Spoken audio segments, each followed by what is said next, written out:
And a very pleasant, happy Friday evening, football fans, and welcome to another edition of Henley Football on 104.3 and 960 Sports and MyBasin.com. It is the opening round of the OSAA On Point Community Credit Union 4A Football State Championships. The Hornets are the number 3 seed, and they play host to the number 14 Seaside Seagulls here at Mazama High School. Glad to be with you tonight. My name is Josh Eldridge, joined by Todd Andrus and Walter Hartley running the live stream for you tonight. Todd, it's a wonderful night for some playoff football. Yeah, great weather. This is perfect football weather to be playing this state playoff game, and excited to get this thing. Let's get going.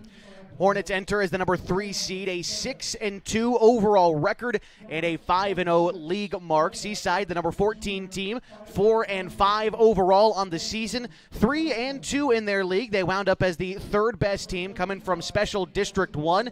And as we take a look at these Seaside Seagulls, Todd, they're going to be a little bit short-handed tonight. Just a story right off the top. Their star running back, 10th in the state in rushing. That'd be number 24, Ryder Jackson, not in the starting lineup tonight for Seaside. So they're going to have to find the next man up tonight. Yeah, most definitely. You know, that's a big loss for Seaside. Jackson, a great running back, very talented, and won't be able to go tonight. And, you know, the other thing that's in their wheelhouse right now is they had to travel 350 miles to get down here, 6 hours.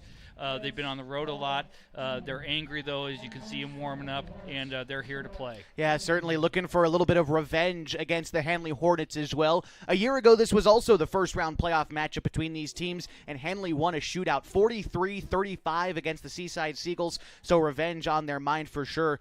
But as we were talking about the kind of health for Seaside on the side of Henley, they've stayed mostly healthy this year. There was 1 week they had to miss their quarterback, Joe Janney. He was out with a little bit of a knee ailment, and otherwise they've kept their star players mostly healthy. Kind of a blessing at this point in the season for Henley to be able to walk into the playoffs with all your top guys ready to go. Most definitely blessing. You know, you want your top guys at their peak right now, and hopefully Henley can come out and do another win.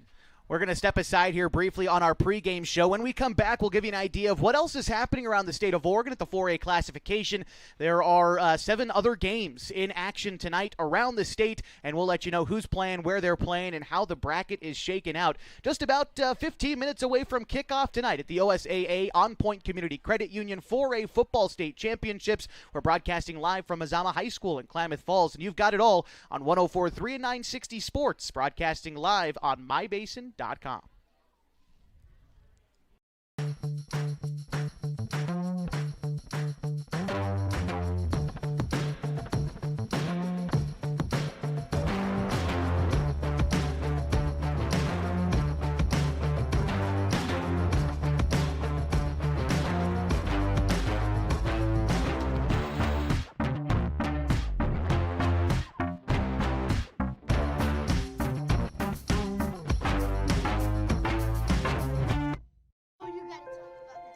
The innocence of youth.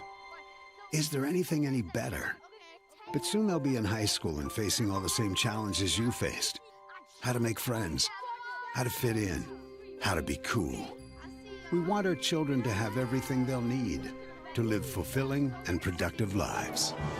Make sure the kids in your family are among the more than 120,000 participants here in Oregon who take part in high school sports or activities. Pacific Power works day in and day out to power our communities because we know our neighbors rely on us. We're trimming and clearing branches around poles and lines, protecting our system, and giving you real-time updates when storms roll in. You can count on us in all seasons. 24/7, we're here for you. Powering your greatness. The cars we drive play an important part of our everyday. Whether we're going to work, dropping off the kids at school, or maybe even on that first date. Vehicles we drive play an important role in all of that. And that's why at Klamath Falls Subaru, we are so passionate about getting you the long-lasting vehicle that you will love.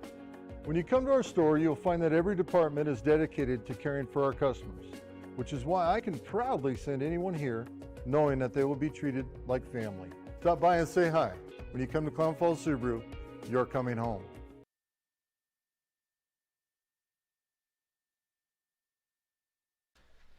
Josh Eldridge, Todd Andrus, Walter Hartley back with you on 104.3 and 960 Sports and MyBasin.com. Our continuing coverage of the OSAA On Point Community Credit Union 4A Football State Championships here at Mazama High School. The Hornets hosting the number 14 Seaside Seagulls. Had hoped to play this game at Henley High School earlier in the week, but some pretty significant rainfall in the basin on Tuesday and Thursday kind of eliminated that option. So playing here on the artificial turf surface at Mazama High School in the opening round. It's something that Henley's had to do the last couple years. They're certainly comfortable with it, and again, beat Seaside on this field a year ago.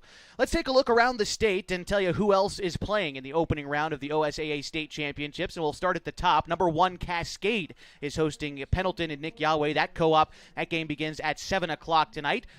The other part of that bracket, the number 8 seed Junction City is hosting number 9 Staten. As we move along, number 5 Tillamook is hosting North Bend tonight. That's the number 5 versus number 12 matchup. Number 4, Scappoose is hosting number 13, Baker, tonight. Of course, we have Henley here playing Seaside. The other side of our bracket, looking to play in a quarterfinal, will either be Marist or Estacada. That's the number 6 versus number 11 matchup, and the Spartans actually ranked 11th there. LeGrand is the number 7 team in the state, and they are hosting Sweet Home tonight. And then rounding out the list, number 2 Marshfield is hosting Crescent Valley. That's the 2 versus 15 matchup.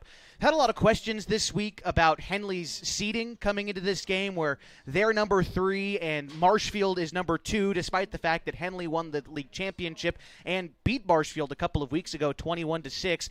The reason for that is you got to look at 2 weeks on Henley's schedule. Week 1 being that cancellation against Lakeview. That's a game that Henley wasn't able to put towards their RPI and Collie rankings to boost up the ranks. And then week 3 as well. It was their road loss against Thurston, 35-27. Although they lost that game, it probably would have counted positively towards their rankings, but that game didn't actually count for Henley's rankings because Thurston had already recorded a forfeit win against a league opponent during that week. They just wanted to get on the field. They scheduled Henley, but because of an OSAA rule, Thurston can only take one of those results, the forfeit win or the win against Henley. They were forced into taking the forfeit win. Therefore, that game counted for nobody in the rankings. So Henley is down 2 games as far as the RPI and Collie rankings go. That is all the OSAA looks like when seeding these teams. There's no human eye ranking. There's no eye test or anything like that. It's purely based off the computer. So although Henley might have gotten shorted a little bit as the 3 seed, I think they still feel confident at least being able to keep those 2 home playoff games. Nothing wrong with going into the playoffs with a little chip on your shoulder. Yeah, so, absolutely so. Let's make that chip pay off. As we take a look at what Seaside has done this season, they are 4-5, the number 14 seed. They lost 4 of their first 5 games on the season. Their one win was an 18-6 win against Junction City, but you look at who they've lost to. One of them is LeGrand. That's a team who's in the playoffs as the number 7 seed. They also had a loss to Banks, who's the number 2 team in the 3A classification. Marist, who we talked about, they're number 11. Scappoose is right up there as well. They're number 4 in the state. And then the loss in the final week of the season was to Tillamook, and Tillamook is the number 5 ranked team in the state. So Seaside, they've taken their lumps. They have some losses, but you look at the teams they've played, and that's some quality opponents. Yeah, don't take their record lightly. Although they are coming in here with a losing record, this is a very strong opponent for Henley, and it's going to be a good test for them tonight. We're looking forward to it tonight. The number 3 Henley Hornets and the number 14 Seaside Seagulls. Both teams are lining up on the sidelines as we get ready for the national anthem in the color guard presented by Henley ROTC. We're going to step aside one more time on our pregame coverage, and when we come back, we'll dive a little bit deeper into the matchup between the Hornets and the Seagulls as we gear up for the opening round of the OSAA On Point Community Credit Union 4A Football State Championships live on 104.3 and 960 Sports, presented by the Henley Booster Club on MyBasin.com. Introducing Smith Bates Marcom Solutions, your trusted partner in marketing and communication. We specialize in crafting compelling campaigns, eye-catching graphics, and impactful branding materials. Smith Bates is like working with dependable friends. They always help us build our professional image. Through the innovative strategies that the team at Smith Bates suggested, we've been able to give the brand at Calor the boost that it desperately needed. Unlock your potential with Smith Bates Marcom Solutions. Hey, I'm Jason with Elevate Physical Therapy, Fitness and Performance. Thanks for joining us. Elevate started in 2020 as a dream. I wanted to open up a clinic of my own, really had a heart and a passion to treat athletes of all ages, and got the opportunity to do it. And wow, this is what's happened. One of the best parts of this job is that we get to work with all the student athletes on field, at their contests, at their games, all around the county. Specifically when you're working with dancers, right, we've got like particular ways of movement that we don't want to necessarily correct, because dancers have a very specific way of moving that's important for their athletic performance. At Elevate, we're here to get you moving and keep you moving, no matter if you're 8 or you're 80. Feel free to give us a call at 541-887-2030.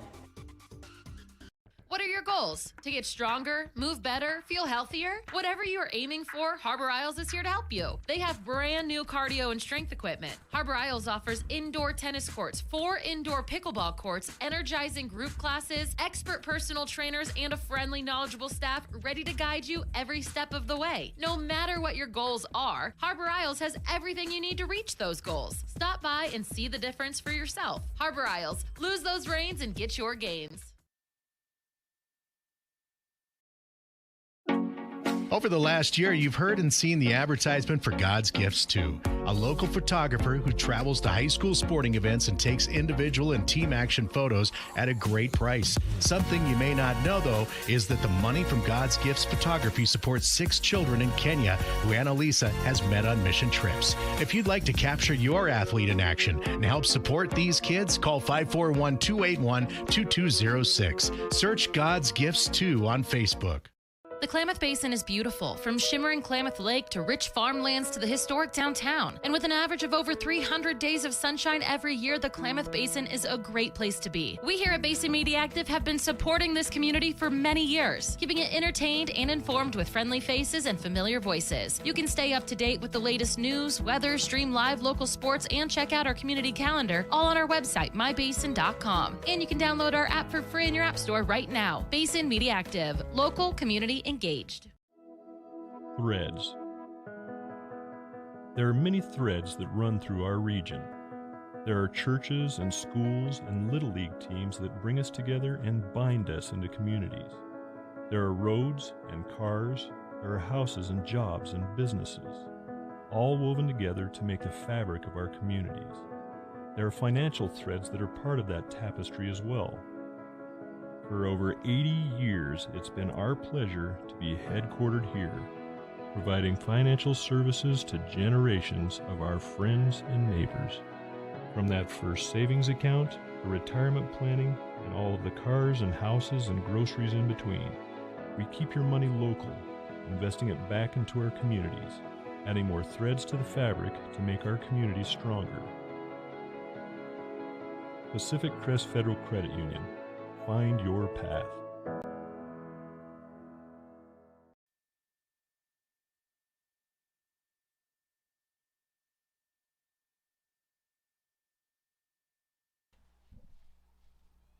Want to welcome you back to Henley High School football on 104.3 and 960 Sports. As our anthem is concluded and the Henley Junior ROTC takes the colors off the field, want to welcome you to the OSAA On Point Community Credit Union 4A Football State Championships. The Henley Hornets, the 3 seed coming into tonight's game, and they are taking on the number 14 Seaside Seagulls. As a round of applause for the colors here tonight.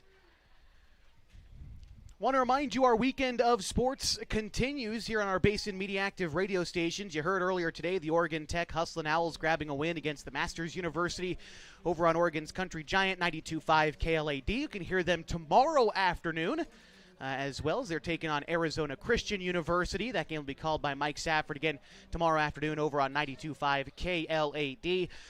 Beavers basketball in action tonight as well on 1150 92.9 KAGO, and a little Oregon State football on this station tomorrow as they take on Sam Houston University. So glad that you've chosen us for your sports coverage here locally in the Basin. Also want to give a shout out tonight to the Henley Booster Club for stepping up and allowing us to bring you this broadcast for free tonight. Typically when we get to the postseason, the USAA makes us come up with the rights fee to broadcast their playoff games, and thanks to the Henley Booster Club, don't have to pass that cost along to you as they've stepped up to sponsor tonight's broadcast and keep it free for you. So again, thank you so much to the Henley Booster Club as it looks like we're getting ready for the coin toss down on the field. Joe Janney, Trapper Kundal, along with Jacob Bakke and Jans Call Jr., the captains tonight for Henley. They're, of course, coached by Matt Green, assisted by Alex Stork, Todd Pasche, Case Shively, Chad Elbert, John Lucas, and Pete Whistler. The Seagulls are coached by Jeff Roberts in his third stint with the team, his first season on this third stint. He's assisted by Adam Israel, Dennis Oldstedt, Cody Harsock, Jim Nagel, Nikita Smith, the assistants there for the Seaside Seagulls. Coming a long way to the Klamath Basin, about a 6-hour road trip for Seaside, and that's partially the reason why we're starting an hour early than we usually do. Typically a 7 o'clock kickoff, but 6 o'clock kickoff to accommodate for those long travel times. And you might even see some teams play on Saturday, for example. That's what Lost River is doing tomorrow, the number 2 team down in the 2A classification. They're taking on Weston McEwen in their opening round playoff matchup. That'll be tomorrow afternoon, 1 o'clock over at Lost River High School. And also, the Cross Point Christian Warriors have made the playoffs. They have a bye week, though, in the 1A classification as the number 4 ranked team in the state, so they'll be playing next week. As we tune back down to the coin toss, the Hornets have won the coin toss, although they have chosen to defer until the second half, which means Seaside will be set to receive the opening kickoff of the football game. Seaside in their white uniforms from head to toe today, red numbers across their front and back with red letter S, their logo on their helmet. Henley tonight in their home navy blue uniforms with yellow numbers across their front and back, Hornets written across their chest and a yellow H on their cap. And we are just about ready for football tonight. The Hornets, the number 3 seed, and Seaside number 14. Henley coming off a win their last time out, fairly convincing 48-6 against Mazama. Last time they were truly tested, though, a couple of weeks before that against Marshfield, a 21-6 win against the number 2 team in the state.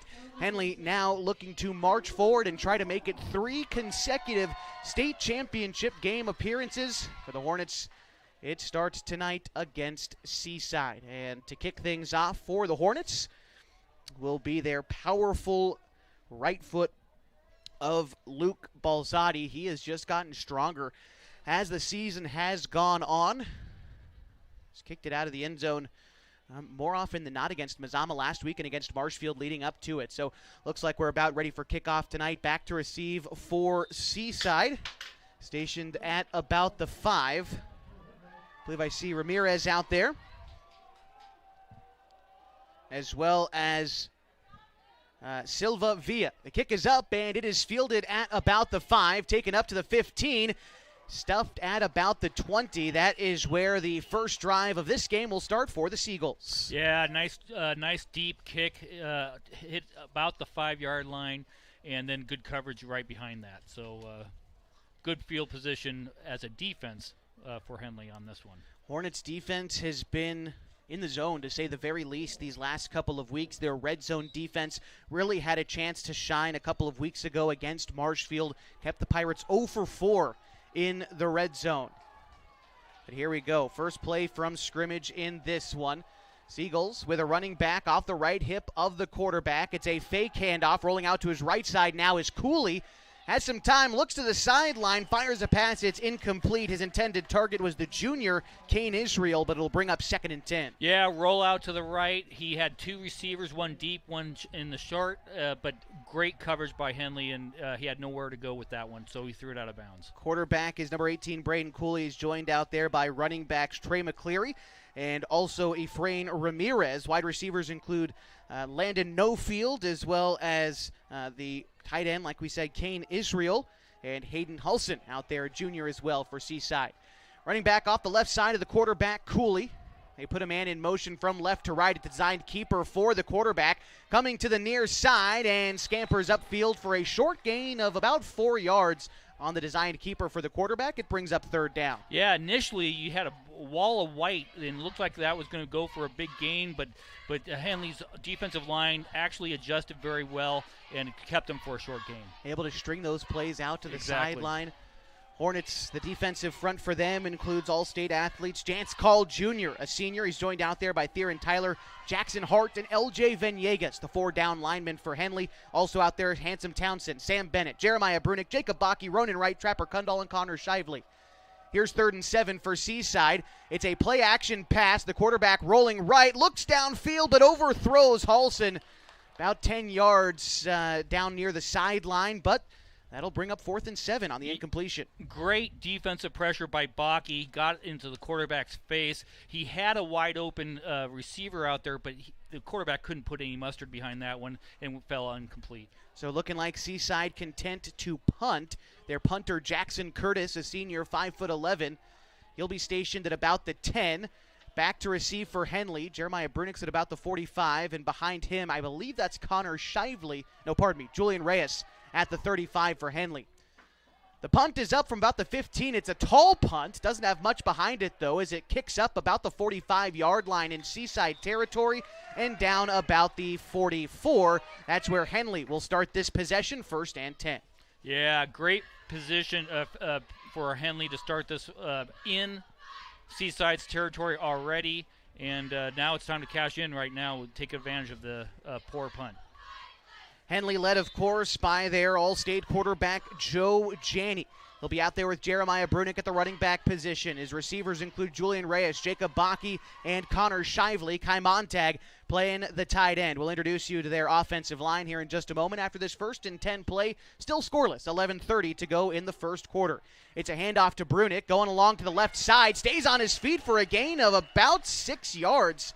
He was hit at the line of scrimmage, but just kept on going for a solid gain there. Yeah, got initially hit right at the line of scrimmage, but then he kind of backpedaled for 6 yards, and poor wrapping up by Seaside, and that's what allowed him to get that good gain. Not going to arm tackle Jeremiah Brunick. We've learned that through the first 8 weeks of the season.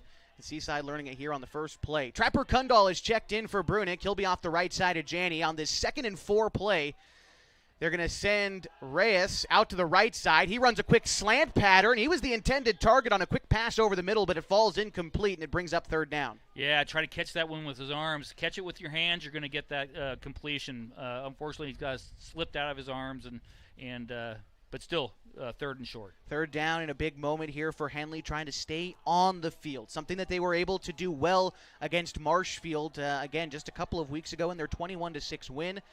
Being able to stay on 3rd down and get Marshfield off the field on 3rd down. So far, defensively, they got Seaside off and now trying to convert for their first time tonight. Here it is, 3rd and 3. Janney back to pass. Feels pressure straight away. Finds Kundal in the flat. Kundal gets the 1st down and more. Inside the 20, down the sideline to the 15. And he's pushed out of bounds after a 1st down. The Hornets in the red zone. They're going to mark it officially at the 11. It'll be 1st and 10. Coach Green called a perfect play. There was a pressure right up the gut, but then they had a kind of a screen out to the right-hand side. Once the catch happened, it was wide open for a huge gain. Henley will take it 1st and 10 from the 11, so a full set of downs and maybe a chance at more if they don't punch it in all the way. Reyes set out to the left side. Montag, the tight end, on the left as well. Kundal off the right hip of Janney, and they've got Baki lined up as the receiver on the near side. Ronan Wright also lined up as a tight end on this play. It's a handoff to Kundal. Right up the gut he goes, and a short gain of maybe a yard on that carry, 2nd down. Yeah, it looked like his forward progress got a little bit more than that, but he got hit right up the middle and kind of stumbled back, and they took that as a regaining his composure, I guess, and gave him only a short gain on that one. 10.5 to go and counting in the first quarter. Still scoreless from Mazama High School tonight in the opening round of the OSAA State Championships. Here we go. 2nd and 10 play. The Hornets have it again at the Seaside 11. It's another handoff to Kundal right up the middle. He sheds off one defender, stays on his feet, goes to the left side. He meets another one. The ball pops free at the 10, and Seaside thinks they have it. Let's work this out. The ball popped free. Kundal got pushed back behind the line of scrimmage, tried to push forward, and the ball popped free, and it looks like Seaside came away with it. They'll take it over 1st and 10 at their own 10-yard line. Yeah, that was such a shame because initially Kundal got hit right at the line of scrimmage, and his strong legs got him out of that and started going downfield, but then someone popped him and caused that fumble to occur. Seaside went 3 and out on their first possession. Looking for a little bit more here, but back up against their own goal line as they go from right to left. It's going to be a handoff up the middle. That's Ramirez on the carry, and he scampers upfield for a short gain of a yard, maybe 2. Second down coming up. Yeah, nice job by Henley's defensive line and defensive end. A short gain there, but they had a lot of pulling guards and a lot of running back coming to help block that play, but they were able to shed those blocks and make that tackle. Seaside facing 2nd and 8 as the clock continues to tick here in the first quarter. 9.5 remaining. Still looking for our first points. The quarterback this time, Cooley, under center. He's got 2 men in the backfield with him. This is, well, hold on. We got a flag as the ball is snapped. And this typically means a defensive infraction. But let's see. Darren Rutledge, our white cap tonight. It is offsides against Henley. Darren Rutledge out there with our umpire, Ian Nichols, the linesman, Zach Weeding, Rick Ladner, the line judge, and Rob Sellers, the back judge tonight. Our officials from the Klamath Falls Football Officials Association. It'll bring up 2nd and about 3 after that penalty against the Hornets. Yeah, I hate to give up a free 5 on that, but let's get this defense strong and hold them right here. Cooley again under center. Kind of a winged back look in the backfield there for Seaside. It's going to be a handoff going to the right, and he breaks through. That's McCleary. Gets the first down to the 30 before he's wrestled out of bounds. A strong gain of about 14 yards on that carry, maybe more. It's good enough for a Seagulls first down. Yeah, that was a good job by him waiting for his blocks and to open up. Kind of hesitated in the backfield, then saw a little hole, popped right through it for a gain of 14. Seaside has it now 1st and 10 at the 31-yard line, driving upfield, still in their own territory. This time Cooley still under center, and again 2 backs there with Seaside. 1 wide receiver lined up here near to the left. It's a handoff to Ramirez, goes along the right side and gets to about the 34 before being brought down out of bounds, and it'll bring up 2nd down. Yeah, again, a nice little gain up on the right-hand side. They're finding some little success on the right side of the offensive line, and but still only a gain of 4. Seaside continue to keep the ball on the ground on this possession. They tried to air it out a little bit on their first possession, but went 3 and out. This will be the 4th play of this drive, and it'll be 2nd and 6 again from the 35. Similar formation, though this time the wide receiver out to the right side for the Seagulls. It's another handoff to Ramirez along the right side. Gets past 1 defender, sheds another at the 45, finally brought down near the 50, but he just kept on moving, and a strong carry there for the Seagulls. Yeah, again, right side between the guard and the tackle. They're finding some success there, gaining some holes, and this quick little back is getting up there and making some great gains. Yeah, that's Efrain Ramirez, 5'11", a junior, 190 pounds for the Seagulls. He's been their leading back ever since Ryder Jackson, their senior, went out with an injury apparently a couple of weeks ago. He led the team in rushing yards last week in the loss to Tillamook with 76 rushing yards, and so far they're including him in the game plan here tonight. It's 1st and 10 Seaside, now into Henley territory at the 47. It is a broken play. The quarterback holds on to it, but he's taken down in the backfield. Looks like he wanted to find someone to hand it off to, but is taken down 7 yards behind the line of scrimmage when no one was home. That is the loneliest feeling for a quarterback, to turn around and get ready to hand it off, and no one is there. So when he turned around and realized he had to run the ball, Henley had gobbled him up. Great job by the defensive line, pressure on there. Hornets able to get into the defensive backfield, something they've been good at this year. Again, Jance Call Jr. playing up front along with Thier and Tyler for the Hornets. Here we go. 2nd and about 14. Seaside at their own 48-yard line. It's a delayed handoff to McCleary, but he's taken down for a loss. A loss of 2 on that play. Looked like the draw, but the Hornets sniffed it out and stuffed it. Yeah, nice job by 67, Tyler. Did a great job of shedding his block and getting that tackle for no gain. The draw was set up, but great job by Tyler to sniff that out and get that tackle. Seaside facing 3rd down for the 2nd time tonight. They're 0 for 1 so far, and this is their longest attempt. 3rd and 16 looming. The yard to gain is the 38, and they'll take this one from the 46 on their side of midfield. Cooley in the gun with a running back to his left. He's got 2 receivers set out to the near side and a tight end out to the far side. They put a man in motion. Cooley drops back to pass. Feels pressure to his backside, wrapped up and taken down. But there is a flag at the side of the tackle. Yeah, Bakke did a great job, though, on the defensive end there and came in, and there was no chance. It looks like it could be a hold against Seaside on that. And, yeah, you're right. It's going to be a hold. They declined the penalty, and it brings up 4th and very long here for Seaside, and they'll be forced into a punting situation. But 3 plays in a row that Henley was able to get into the defensive backfield. Yeah, Bakke is so quick. Yeah. Man, wow. He gets around that end, and that quarterback doesn't even get back to his set position yet, and he's scrambling. Back to receive is Julian Reyes. He is at about the 17-yard line. To punt for Seaside again is Jackson Curtis. Punt goes up from the 30, crosses midfield, kicks up about the 40, and that is where Seaside will touch it down about the 38-yard line on the other side. Touching it down there was Hayden Halson, and the Hornets will take over 1st and 10. Looking for a little bit of a better result from last time out when they fumbled it in the red zone. Hornets looking for points this time. Yeah, they survived the turnover. Now it's time to get back into that offense, get that rhythm going, and get a score. That last drive for Seaside lasting 4 minutes and 7 plays, but the Hornets able to stop them from scoring, and as a matter of fact, only gaining 40 yards all told on that possession in 7 plays. So Hornets defense picking up right where they've left off these last couple of weeks. The offense still looking for their first points. Here we go. 1st and 10. Janney with Brunick off his right hip and 3 receivers to the right. It's a play action pass. They find Reyes here on the near side. Gets to the 40, cuts back to the middle of the field to the 45, down at the 50 before finally being swallowed up by some Seagulls there. But a gain of 12 is good enough for a Hornets first down. Yeah, a little bubble screen to the right side, and Reyes did a great job of picking his way up and down and through, weaved, and got a great, 10, 12 yards? Great job. Yeah, about 12 yards on that catch.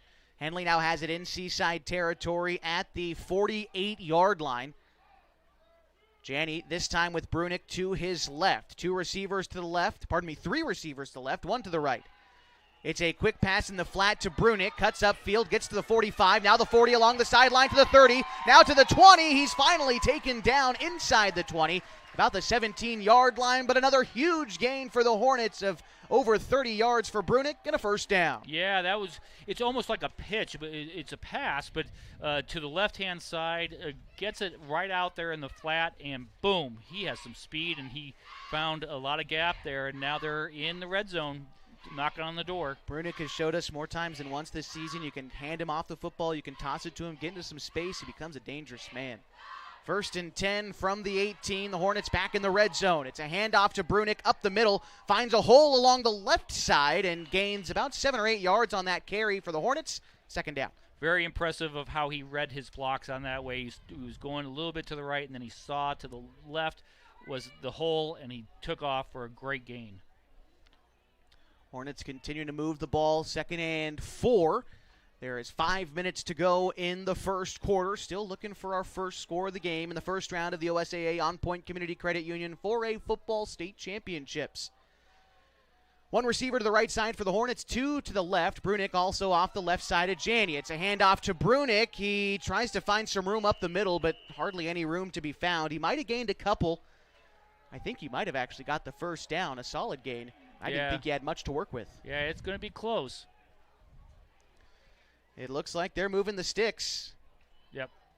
So that'll be 1st and goal, Henley from the 8-yard line. Hornets looking to punch it in here. Same formation. 3 men to the near side. Kai Montag, the lone man to the left. Brunick also off the left side of Janney. They get the Seagulls to jump, and the Hornets going to move just a bit closer to the goal line. Let's make sure it was Seaside who jumped and not Henley. And that it is the case. Yep. Seaside jumped, and so Hornets getting the beneficiary there on the hard count. Yeah, they'll get an extra 3 yards on that, but first down and about on the 4 now. And great hard count got them to jump. Remember, Hornets fumbled it last time in the red zone. Trying to finally punch it in for 6 here. Janney with Townsend, Kundal, And one more back there, Stephen Cassidy. It's going to be a handoff up the middle, and into the end zone is Handsome Townsend. A rushing touchdown from 4 yards out puts Henley on the board. They lead 6-0 with 4:11 to go in the first quarter. Yeah, Henley's finding some success between the guard and the tackle on the left side of their offensive line, doing an outstanding job of blocking and creating that hold for a touchdown. Julian Reyes going to kick the extra point here for the Hornets, trying to put them up by a clean 7. To hold is Jesse Smith. The snap. The hold is there, the kick is up, and it is good. The Hornets lead 7-0 with 4:11 to go in the first quarter. Back after this with more of the OSAA On Point Community Credit Union 4A Football State Championships, brought to you by the Henley Booster Club on mybasin.com. What are your goals? To get stronger, move better, feel healthier? Whatever you are aiming for, Harbor Isles is here to help you. They have brand new cardio and strength equipment. Harbor Isles offers indoor tennis courts, 4 indoor pickleball courts, energizing group classes, expert personal trainers, and a friendly, knowledgeable staff ready to guide you every step of the way. No matter what your goals are, Harbor Isles has everything you need to reach those goals. Stop by and see the difference for yourself. Harbor Isles, lose those reins and get your gains.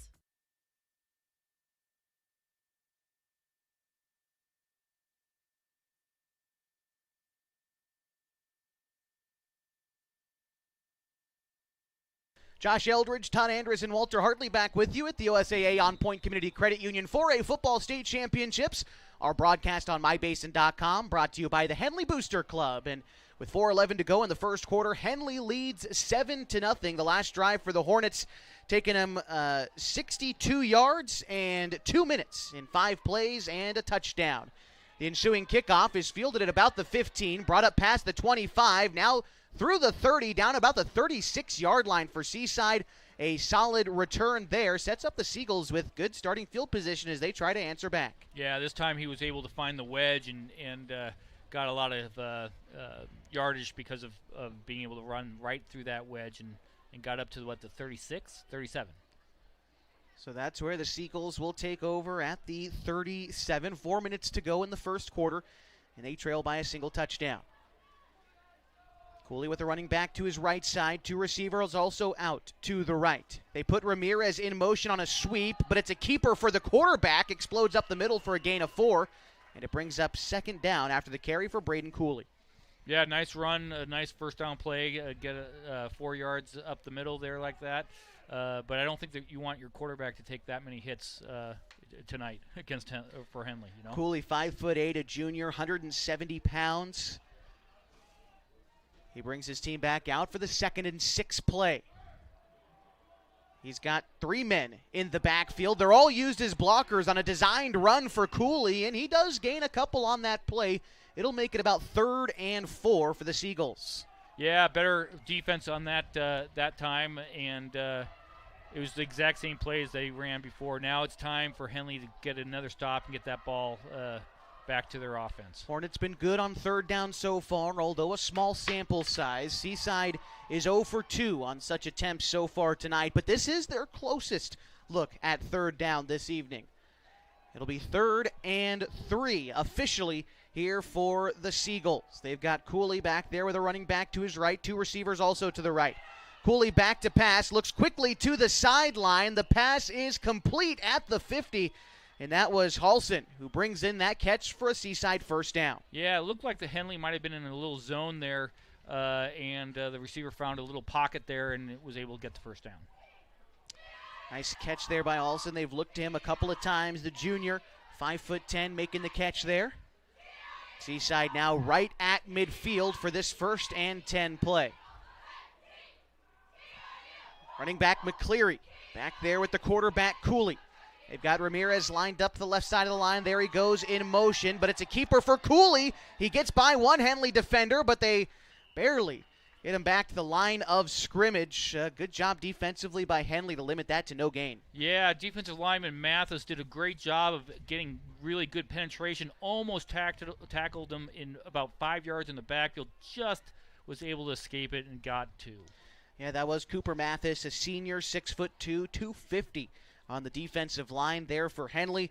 They've certainly got a bit of a size advantage against Seaside. Defensive linemen plus about 25 pounds consistently across the 4 down linemen for Henley. Here we go, 2nd and 8. The Seagulls now into Hornets territory. It's a handoff up the middle to Ramirez, and he is taken down after a short gain. It'll bring up 3rd and about 5 here for Seaside. Yeah, again, nice job of defensive line, creating a lot of havoc and letting those linebackers kind of fill in those holes and make those tackles. Seaside converting on 3rd down once earlier on this drive. They've got it into Henley territory. The Seagulls take their time, get on the football, want to make sure the play call is right. Coach Jeff Roberts, again in his 3rd stint with the Seaside Seagulls, led them to a semifinal appearance in 2018. That was their longest playoff run in nearly 30 years. Here's the 3rd down play. Pardon me, looks to be a screen for Cooley, and he finds Halson. Halson gets the 1st down and then some, a gain of about 11 on that on that catch, and 1st down here for Seaside. Yeah, that was a great screen, center screen. You just saw the defensive line just continue to go, and no one held back with the receiver. And then his easy pitch and catch for the 1st down. Kind of had looked like a broken play for a second with Cooley trying to look to the near side back, but then, well, there was Halson just kind of sitting in the middle there. Yeah. All right. Cooley under center for 1st and 10 from the 35-yard line. It's a pitch coming to the near side. That's McCleary. Has a bit of room near the 30 before being brought down about the 25. And looks like an 11-yard gain is good enough for a 1st down. Yeah, that was a great job by the running back there. Saw a hole on the left-hand side, and, it was about 8 yards before anyone even touched him. So he was easily able to get the 1st down. Seaside continue to drive here. Under a minute to go in the 1st quarter. This will be play number 8 of this current drive, and it's 1st and 10 from the Henley 24-yard line. Cooley again under center with McCleary behind him. Ramirez lined up to the left side. It's a pitch to McCleary going to the right. He's hit at the line of scrimmage, but keeps his legs moving for a gain of maybe 4 yards on that carry. It'll bring up 2nd down. Yeah, better time. They went to the wide side of the field for the sweep, trying to use his speed, but Henley's defensive backfield was able to match that speed and capture him. 30 seconds and counting to go in the 1st quarter. Seaside maybe getting one more play in here. 2nd down and 6 as they get the call in from the sideline. They'll send no field to the near side. McCleary and Ramirez in the backfield with the quarterback Cooley under center. 10 seconds to go in the 1st. This will likely be the last play. It's a handoff to McCleary, finds room up the middle, stays on his feet to the 10, and that's where he's brought down. And that'll be a 1st down for the Seagulls. Yeah, nice hole up the middle there. The Seagulls are testing out the lines, poking out different areas, and they're finding some success in their run game right now. That will bring us to the end of the 1st quarter, a game that Henley leads 7-0 in the 1st round of the OSAA On Point Community Credit Union 4A Football State Championships, brought to you live by the Henley Booster Club. We'll be back with 2nd quarter action next on mybasin.com.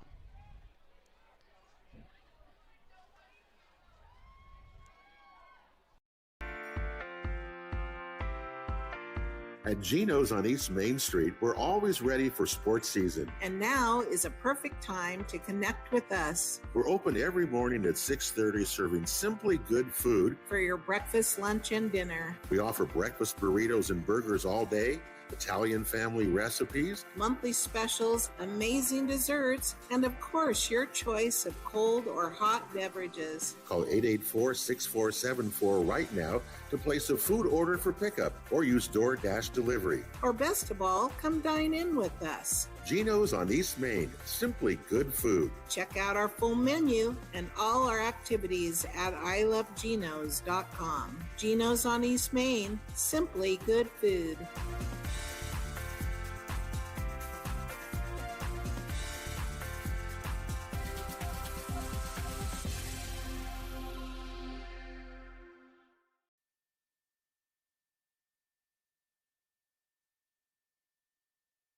Bring you back to the second quarter already in progress. It's 1st and 10 for the Seaside Seagulls. They hand it off to Ramirez, who gains 11 on that play. That will bring up first and goal from the 3. The score is 7-0 as we get things rolling in the second quarter of the OSAA On Point Community Credit Union 4A Football State Championships. Yeah, very nice, well-designed play. You fake it to the handoff to the running back, and it's kind of a flanker sweep that occurs, and great gain. Seaside looking to find their first score of the football game. Cooley under center, and they've got McCleary in the backfield. It's going to be a handoff, and they push him in. A touchdown for the Seagulls on the handoff to McCleary, and they now trail by 1. It's 7-6 with 11:33 to go in the second quarter. We got ourselves a game. Once the road team scores, that's kind of the factor you look for, and we're on the verge of making it a tie ball game if Seaside's able to knock through the extra point after the touchdown score from Trey McCleary. To kick is going to be Dutch Miller, the freshman for the Seagulls, trying to knock through the extra point and tie the game at 7. To hold is Cooley. The hold is good. The kick is also good. We are tied at 7 with 11:32 to go in the second quarter of the OSAA On Point Community Credit Union 4A Football State Championships, live on mybasin.com, brought to you by the Henley Booster Club. Pacific Power works day in and day out to power our communities because we know our neighbors rely on us. We're trimming and clearing branches around poles and lines, protecting our system, and giving you real-time updates when storms roll in. You can count on us in all seasons. 24/7, we're here for you. Powering your greatness.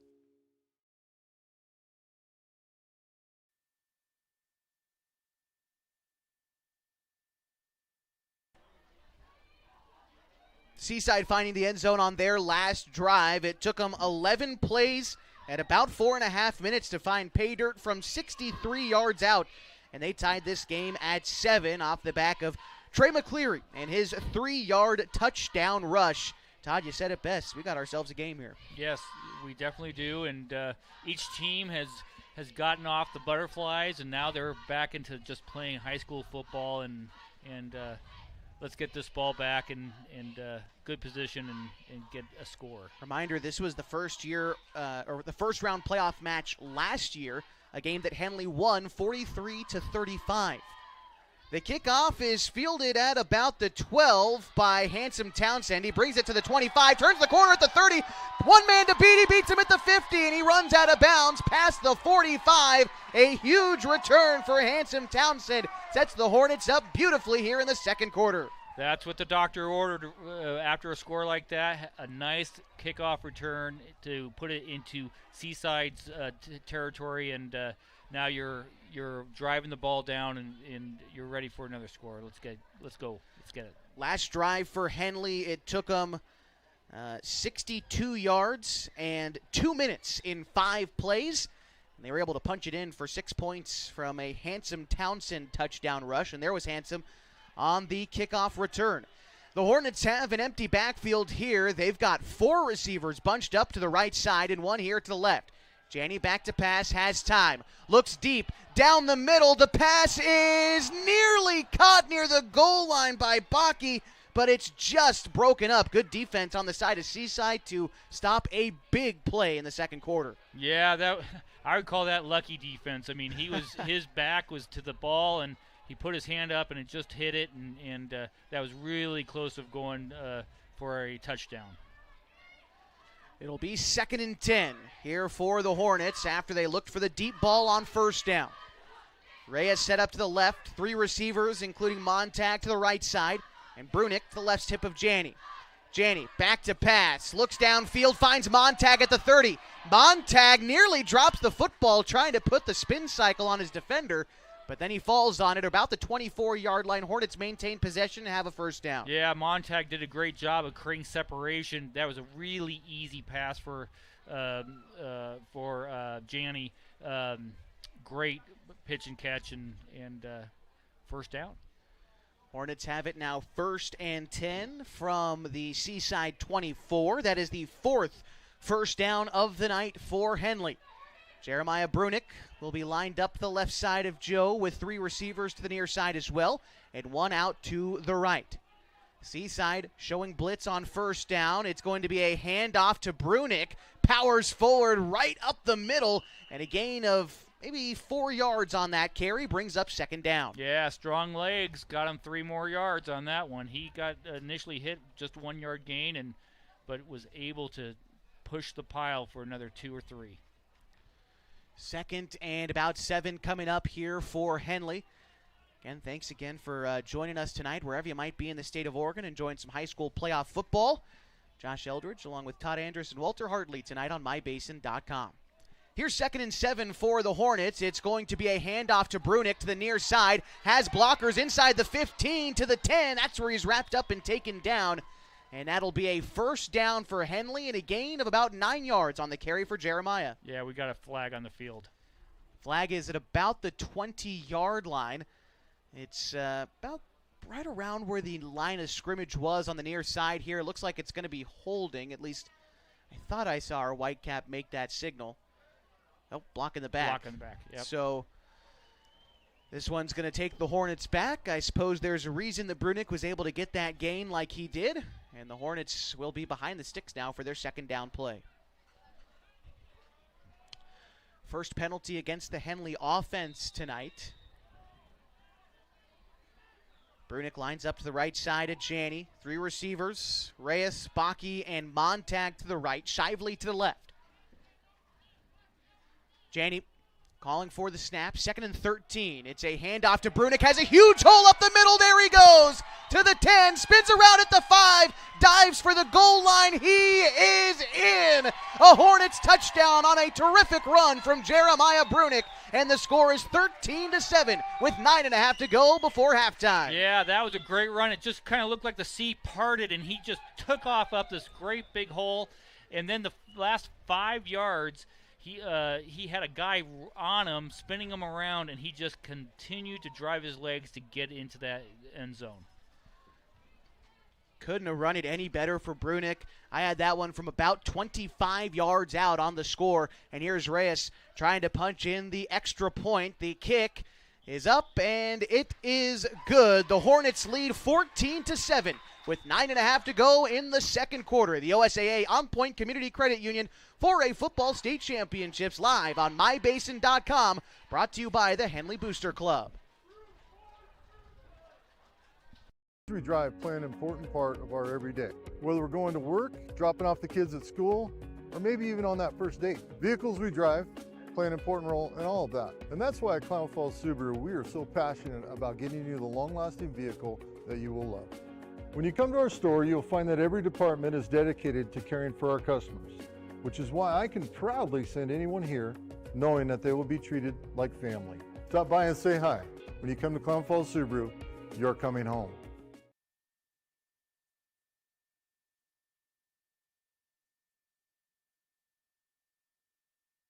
Here in the 2nd quarter, and Henley leads 14-7 in the first round of the OSAA On Point Community Credit Union 4A Football State Championships against the number 14 seed Seaside Seagulls. That last drive for Henley, 5 plays, 41 yards, and about 2 minutes off the game clock. Jeremiah Brunick punching in that touchdown score from 25 yards out, again making it 14-7. Henley now due to kick things off. Back to receive for the Seagulls is Halson and McCleary. The kick is up. It's going to be fielded at about the 1. They're going to call a touchback as McCleary had to field that one out of the back of the end zone. And so Seaside will start at the 20 with 9.5 to go in the 2nd quarter. Yeah, that's a nice strong leg. You were saying that he's getting better and better. Man, that was a nice kickoff.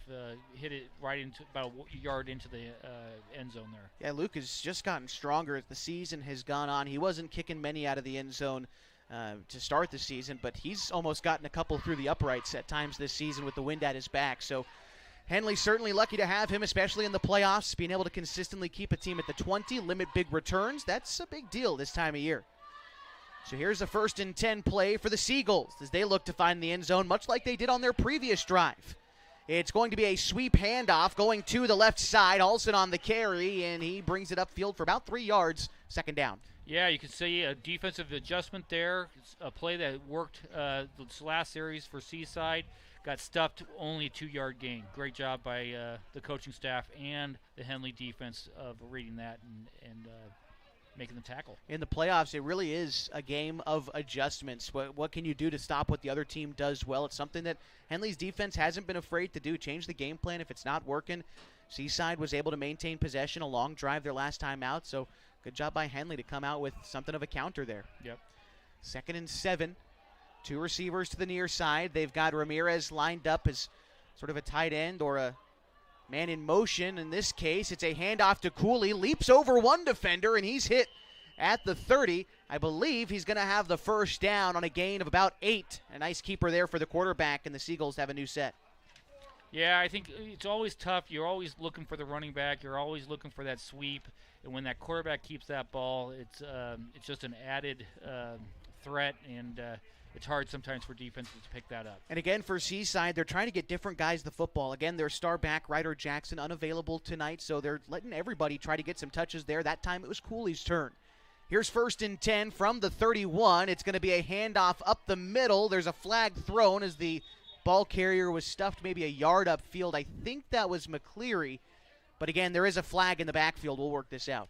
Yeah, it looks like it's going to be holding. That's kind of the traditional area where that happened, especially right at the hole. But we'll see. Yep. Again, there's Darren Rutledge with the call, our white cap tonight from the Klamath Falls Football Officials Association, making the designation of the holding call. And backwards we go for the Seagulls. Behind the sticks against this Henley defense, that's not a favorable place to be, especially when you consider how good their defensive front has been at pressuring the backfield. Yeah, no, most definitely. Penalties are going to be very important not to have them, not to set yourself up an extra 10 yards. When your offense is moving both sides without penalties, they're moving the ball. But penalties are killing them. A quick pass here into the flat to Halston. The pass is completed and brought upfield for a gain of about 4 on that catch. Good throw by Cooley. Brings up 2nd down here for the Seagulls. Yeah, nice little bubble screen. Two blockers coming out to get the end, and the receiver cuts right back into the middle, catches the ball, and gets a nice 4-yard gain. Score is 14-7. Henley leads Seaside in the opening round of the postseason. 7.5 to go in the 2nd quarter. The Seagulls driving. This is play number 4 of this current drive. 2 receivers to the near side. McCleary back there with the quarterback, Cooley. Cooley drops back to pass. Looks to the near sideline. The pass is tipped and intercepted. That's Jacob Bakke. Tied for 6th in the state in interceptions. Adds another here in the 2nd quarter of the state playoffs. And the Hornets take it over in Seaside territory. Yeah, great job by Bakke catching that one. But I didn't catch the number of who put the pressure on that quarterback and made that tip. And that really created Bakke's opportunity to get that interception. Again, good play by the defensive line for Henley. They're doing it all. They're getting in the backfield. They're getting their big bear claws on that football. Yep. Doing a good job. Yep.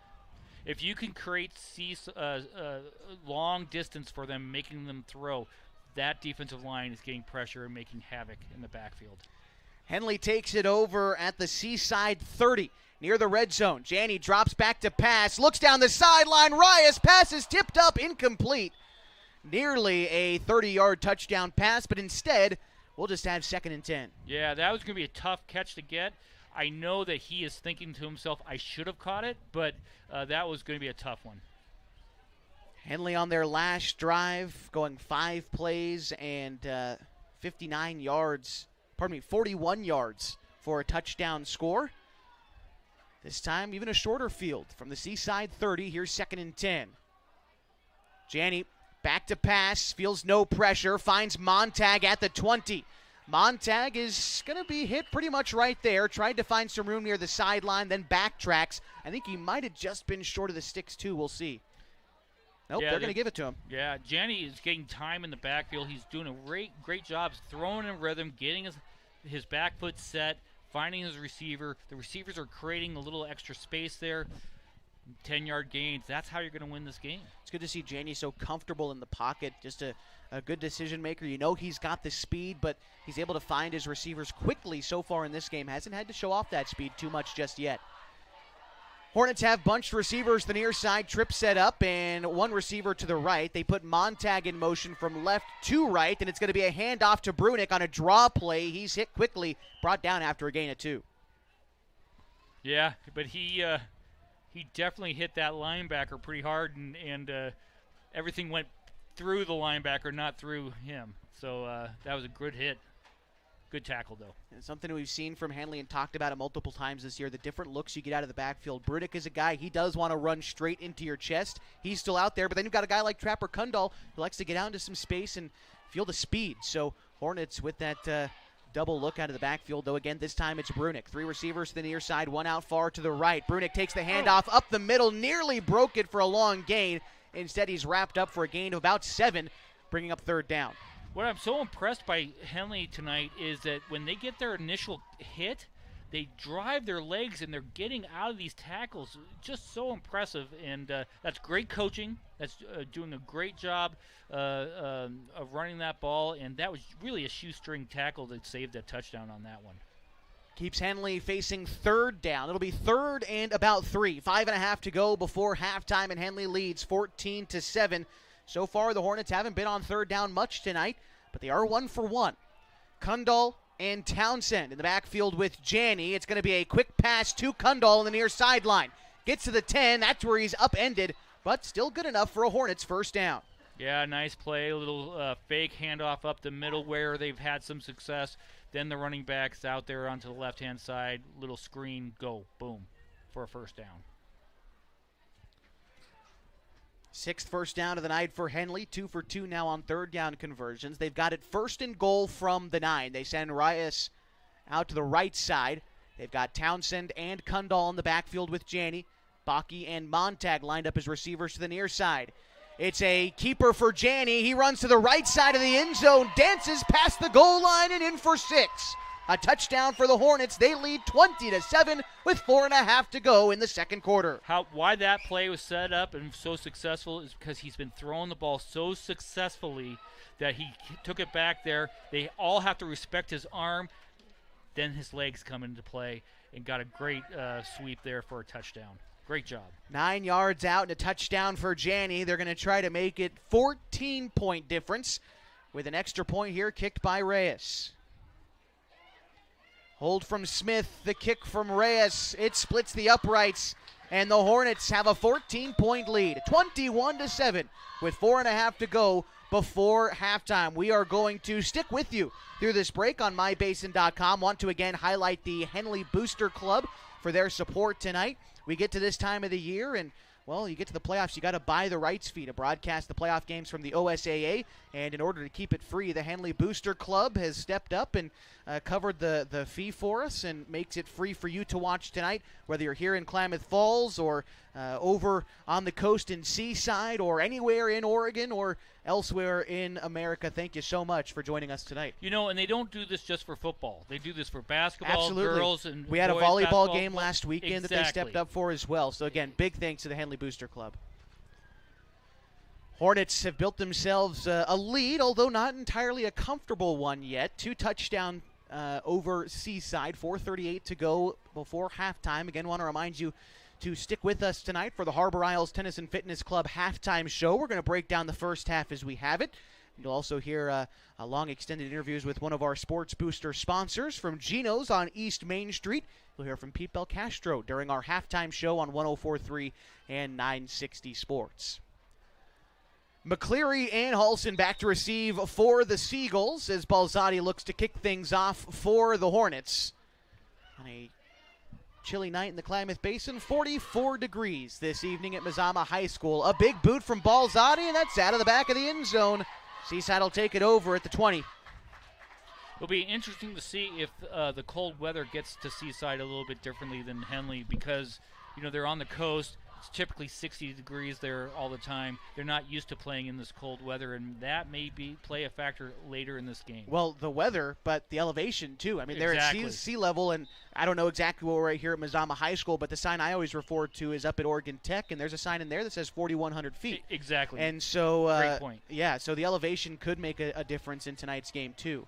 It looks like before we get set for this 1st and 10 play, I think we got a problem with the chains there on the far side of the field. They were having a little bit of issues earlier in the game, but I think now we're just sorting it out. Well, I think it's fixed. I think we're ready. Yeah. All right, 1st and 10, Seagulls at their own 20. 4:38 to go before halftime, and they trail Henley by 2 touchdowns. It's a pitch to McCleary going towards the left side, tries to cut back across the middle, but he's got nowhere to go. No gain on that play, 2nd down. Yeah, great job by the right side of the defensive Henley defensive line and end to create a wall there that he couldn't get around. Had to cut it back up where all of their help was there to make that tackle. Play comes in from the sideline. It'll be 2nd and 10 here for Seaside. Their last drive ending in an interception, giving Henley good field position, which they converted on for a touchdown, building this out to a 2-score advantage. Here's 2nd and 10. Quarterback under center. It's going to be a handoff up the middle to McCleary. A solid gain of about 5 yards. Brings up 3rd and 5 here for Seaside. Yeah, nice quick hitter right up the middle, right behind the center, and good gain for 5 yards there. Clock continuing to tick tonight. 3:45 to go before halftime. The winner of this first-round playoff matchup would play either Estacada or Marist Catholic in the quarterfinals next week. Henley, of course, been to back-to-back state championship games. Seaside's recent deepest run to the playoffs would have been 2018 when they were state semifinalists. Rolling to the near side is the quarterback. The pass intended for Halson is incomplete. Touched his hands but was overthrown by the quarterback Cooley, and it brings up 4th down, I believe. Yep, 4th and 5, and that was good coverage by the Henley defensive backfield there. It was going to be extremely hard to complete that pass without an interception. You know, he had to try to get it over that defensive back, and very hard throw, especially at this level.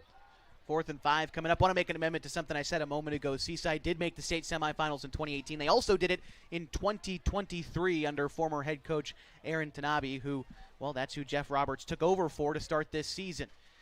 4th and 5, Seaside's going to punt. This more of a line drive punt, and it's fielded at about the 35 by Reyes. He brings it to the 45, near the 50, before stepping out of bounds. A good return on kind of an awkward punt to field, but the Hornets get decent starting field position here with 3 minutes to go before halftime. Yeah, that was important for Reyes to field that one, because if he doesn't field it, that keeps rolling for another 20 yards, and instead he picked it up and gained 5. So that's a net 30-yard difference there by him making a smart play and picking up that ball.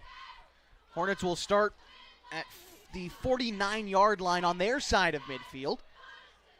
It'll be 1st and 10, 3 minutes to go before halftime. And Joe Janney leading his unit back out onto the field again. Last time for Henley, 5 plays, 30 yards, and a touchdown. It was capped off by a 9-yard touchdown rush from Joe Janney. Trips set up to the near side for Henley. Everybody's near the line of scrimmage. Brunick off the left side of Janney. They send Reyes out wide in motion. Janney back to pass, feels pressure at his face, rolls to the right, looks down the field, finds Kai Montag.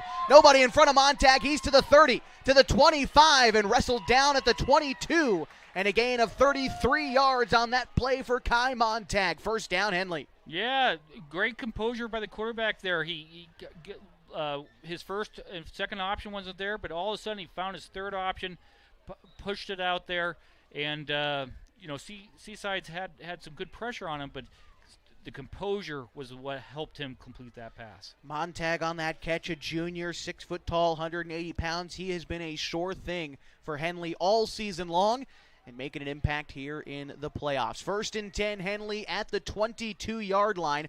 Reyes again here, set out to the near side. This time it's a handoff to Brunick to the left, but I believe the play was whistled dead before it started. We'll see what happened here. Yeah, you had a little movement on the right end, or the left end there, and good call by the official there. So it'll be a false start against Henley. So they'll go backwards 5 yards and make it 1st and 15.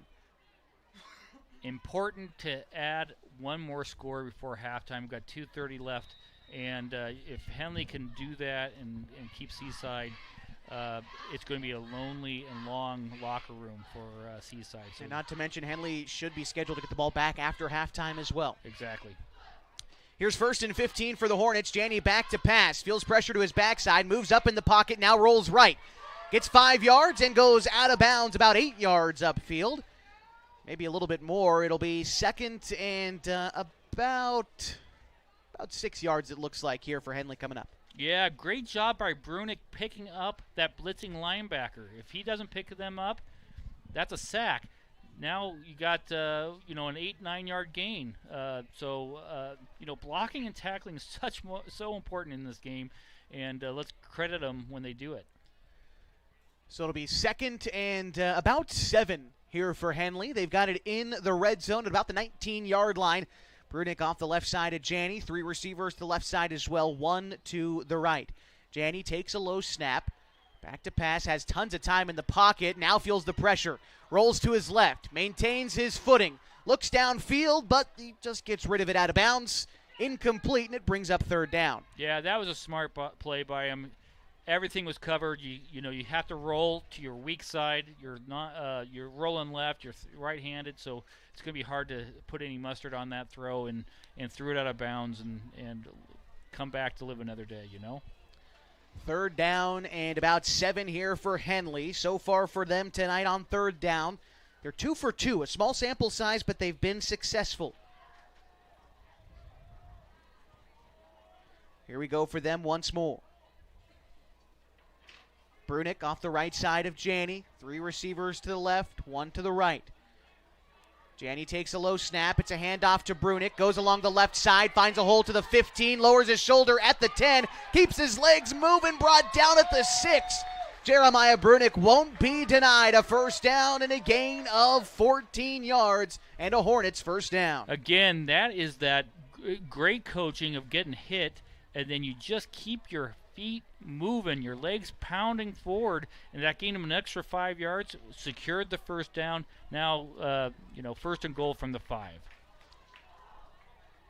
They're going to send Shively to the right side. Hornets coming up with a loaded backfield. They've got Kundal off the left side. They've got Cassidy to the right side, and then Townsend behind the quarterback. Janney calls for the snap. It's going to be a handoff to Townsend again. Tries to plunge up the middle. He's going to gain a few, but he is short of the goal line.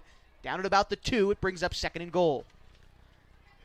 Good play. Got a good gain on that, and the clock is still ticking, so they're controlling the clock, and plenty of time, but we're under a minute now. Yeah, 58 seconds to go. Henley leads 21-7, and we'll be headed to halftime. Same formation here coming out for the Hornets. They've been trying to look up the middle out of this set. And another handoff to Townsend. Drives through. He is just short of the goal line. Looks like he's inside the 1, though. It'll bring up 3rd and goal. 35 seconds and counting. We'll see if the Hornets burn a timeout or if they just get one more play off. They've got plenty of time. They, just run another play right up the middle and get the score. Again, same formation for the Hornets. Don't be surprised if Townsend takes it again up the middle. There he goes, and this time he is in. No flags on the field. The Hornets punch it in for 6. They lead 27-7, 15 seconds before halftime. What I love about that entire series is that they had about 2.5, 3 minutes. They just drove it down, took the time off the clock, and scored. That is just back-breaking for Seaside going into the halftime. 2nd rushing touchdown for Townsend tonight. And now Reyes trying to go 4 for 4 on extra points. Smith to hold. The kick is up, and it is good. A perfect night tonight for Julian Reyes, and the Hornets enjoying a 28-7 lead here with 15 seconds before halftime in the opening round of the OSAA On Point Community Credit Union 4A Football State Championships. Want to remind you, tonight's broadcast brought to you in part by Howard's Meat Center, where tradition meets innovation with every cut and every bite of Smokin' H Barbecue. As you step through their doors, you're not just entering a meat center, you're stepping back in time when the quality of the meat and the depth of the customer service were everything. Check out Howard's Meat Center next to Les Schwab Tires on South 6th Street. Also want to give a shout out to Les Schwab Tires. Recently coming aboard, back on for our Sports Booster package. They missed the first couple of weeks of the season, but just recently back on. So big thanks to Les Schwab Tires. 3 locations in the Klamath Basin on Washburn Way, on South 6th Street, and in Merrill. Les Schwab Tires has been doing the right thing since 1952. And big thanks to them for coming back aboard. Last drive for Henley, 49 yards, 2 minutes, 45 seconds, 6 plays. And in for 7. 28-7 our score, and the Hornets lead Seaside. And we'll see if the Seagulls get probably one play offensively. Unless Balzati kicks it out of the back of the end zone, then you might be looking at 2. But Balzati set to kick things off for the Hornets. Here we go. The kick is going to go out of the back of the end zone. Touchback. And so Seaside, with 15 seconds and all 3 timeouts, have 80 yards in front of them before halftime.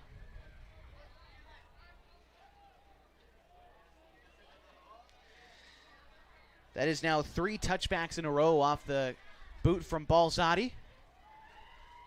Kicking the ball is something that the Hornets do well, not just here on the football field, but on the soccer pitch as well. Henley boys and girls soccer have advanced to the second round of the postseason. And for the boys, they're trying to claim back-to-back state championships. Here goes Seaside, 1st and 10. It's going to be a handoff up the middle and a big gain for McCleary, but he falls down 15 yards upfield. The turf monster got him. It's a first down, and the clock stops with 10 seconds. I believe Seaside's going to call a timeout here, and they do with 10 seconds before halftime. Yeah, that dreaded 12th defensive player there. Got him. Casper. Yeah, Casper. And you know what? I think they let that clock run out if they don't get any yardage on that, but it was a great gain. So now they call a timeout and look for a pass coming. Try to get some points for him. Tonight's broadcast on MyBasin.com also brought to you by God's Gifts Photography. Saw Annalisa Casson downstairs earlier tonight, so if you're a parent of a high school athlete tired of trying to take good photos and keep up with the action, there is a solution, and it's God's Gifts Photography. Annalisa attends high school sporting events in the Basin to take individual and team action photos at a great price. You can search her up on Facebook at God's Gifts 2, or you can also find her online at that same web address, God's Gifts online. She does a great job. Any of the photos you see of high school sports on MyBasin.com, well, they're taken by her, so make sure that they capture your student athlete as well. Hey, Josh, real quick before we get this game going, you got probably some Seaside fans up in the Pacific Coast area listening to this game. Good for you. Thank you for listening in. Also down in coastal Carolina on the Atlantic coast, someone's Henley grad is listening, and so this is coast-to-coast broadcasting going on tonight. Yes, sir. A big throw downfield is incomplete. 2 seconds still left to go before halftime after that 1st and 10 play from the 35. And so Seaside gets one more chance at maybe a deep ball here after that incompletion. But, Todd, you bring up some folks, watching coast to coast. I know Coach Green's family tunes in from the southern United States as well. I want to give a shout-out to them. I know we've got folks watching down in California. It's the real neat thing about what we're able to do on MyBasin.com. Anyone, anywhere in the world can watch it for free. Have it on the big screen on the TV. Have it on your phone, whatever the case is. And, again, that's all made possible tonight by the Henley Booster Club. Here is 2nd and 10. It's going to be a handoff again to McCleary. Won't be going far. It's a 6-yard gain, but that brings us to halftime tonight. 28-7 our score after 24 minutes of football in the opening round of the OSAA On Point Community Credit Union 4A Football State Championships opening round. Back with the Harbor Isles Tennis and Fitness Club halftime show after this on 104.3 and 960 Sports and MyBasin.com.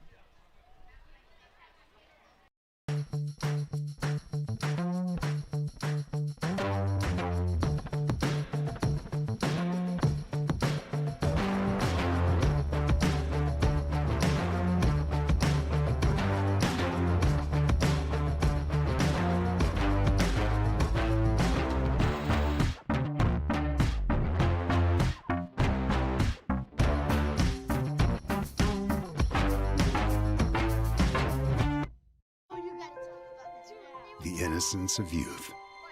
Is there anything any better? But soon they'll be in high school and facing all the same challenges you faced. How to make friends, how to fit in, how to be cool.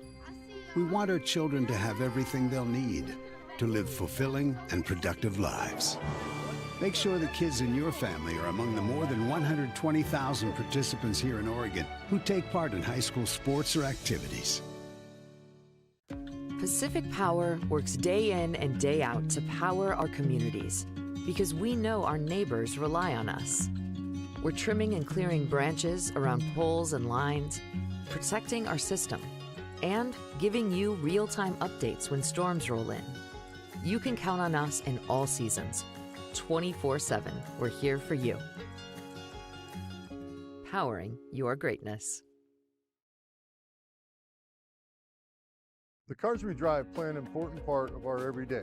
Whether we're going to work, dropping off the kids at school, or maybe even on that first date. Vehicles we drive play an important role in all of that. And that's why at Klamath Falls Subaru, we are so passionate about getting you the long-lasting vehicle that you will love. When you come to our store, you'll find that every department is dedicated to caring for our customers, which is why I can proudly send anyone here knowing that they will be treated like family. Stop by and say hi. When you come to Klamath Falls Subaru, you're coming home.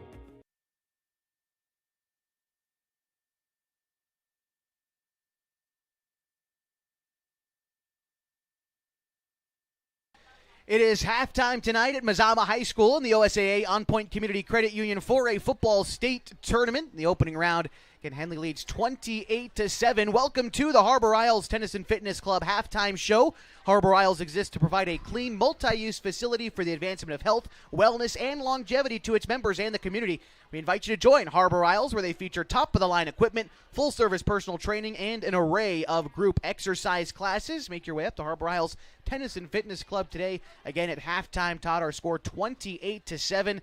It was close there through the first quarter, but that second quarter came up all Hornets. Yeah, Seaside can't stop Henley's offense right now. I mean, I think there's been 5 possessions, and the only possession that they did not score was a fumble. Yeah, you're exactly driving right. into the end zone. So so you got to go into the locker room as Henley feeling really, really good about that. And then they made the adjustment in the second quarter after the score the Seaside made.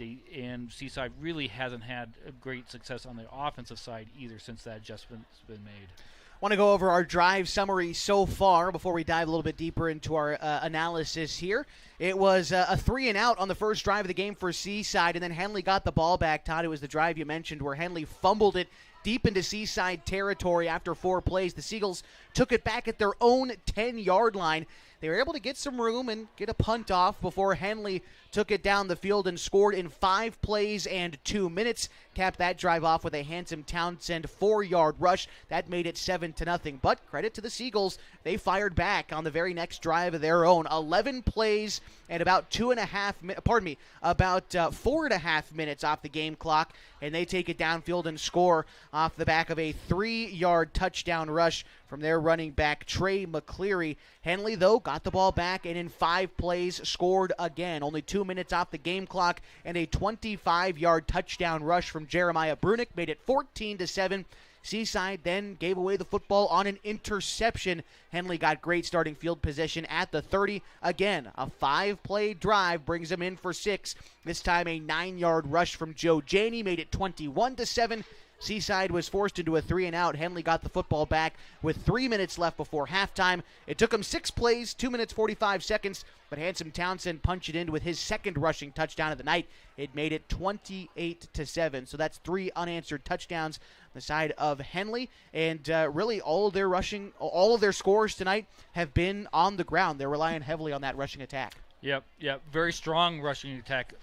It's very obvious why they are leaning on that. They're again very impressed with when they get hit. Man, they just keep driving, and they're getting 4 or 5 yards after the initial contact. Young kids out there, watch this, because this is what you need to do to become successful in football. And not only are they running the ball well, they're stopping Seaside from getting big gains. The Seagulls have been able to chip away yards here and there 6 first downs so far tonight for Seaside, but they've been playing behind the sticks a lot of tonight. They're 2 of 5 on third down conversions. Henley's keeping them behind the sticks, and that's credit to their defensive linemen. Yeah, and it also, the other thing is it's a bend, don't break philosophy for Henley a little bit. You know, it's a long drives that Seaside has to take to do that. So when you get up by 21 points, that's okay to do that, have long drives, 8-minute drives for them to go out and score, especially since they can't stop you. So, you know, things are looking up. Still another half to play, but things are looking up for right now for Henley. The score is 28-7 at halftime. We're going to step aside real briefly on the Harbor Isles Tennis and Fitness Club halftime show. When we come back, we'll take a look around the state of Oregon, tell you who else is playing tonight in the OSAA On Point Community Credit Union 4A Football State Championships. Back with more of our halftime coverage after this on mybasin.com and 104.3 and 960 Sports. Introducing Smith Bates Marcom Solutions, your trusted partner in marketing and communication. We specialize in crafting compelling campaigns, eye-catching graphics, and impactful branding materials. Smith Bates is like working with dependable friends. They always help us build our professional image. Through the innovative strategies that the team at Smith Bates suggested, we've been able to give the brand at Calor the boost that it desperately needed. Unlock your potential with Smith Bates Marcom Solutions. Hey, I'm Jason with Elevate Physical Therapy, Fitness and Performance. Thanks for joining us. Elevate started in 2020 as a dream. I wanted to open up a clinic of my own, really had a heart and a passion to treat athletes of all ages, and got the opportunity to do it. And wow, this is what's happened. One of the best parts of this job is that we get to work with all the student athletes on field, at their contests, at their games all around the county. Specifically when you're working with dancers, right, we've got like particular ways of movement that we don't want to necessarily correct, because dancers have a very specific way of moving that's important for their athletic performance. At Elevate, we're here to get you moving and keep you moving, no matter if you're 8 or you're 80. Feel free to give us a call at 541-887-2030. What are your goals? To get stronger, move better, feel healthier? Whatever you are aiming for, Harbor Isles is here to help you. They have brand new cardio and strength equipment. Harbor Isles offers indoor tennis courts, 4 indoor pickleball courts, energizing group classes, expert personal trainers, and a friendly, knowledgeable staff ready to guide you every step of the way. No matter what your goals are, Harbor Isles has everything you need to reach those goals. Stop by and see the difference for yourself. Harbor Isles, lose those reins and get your gains.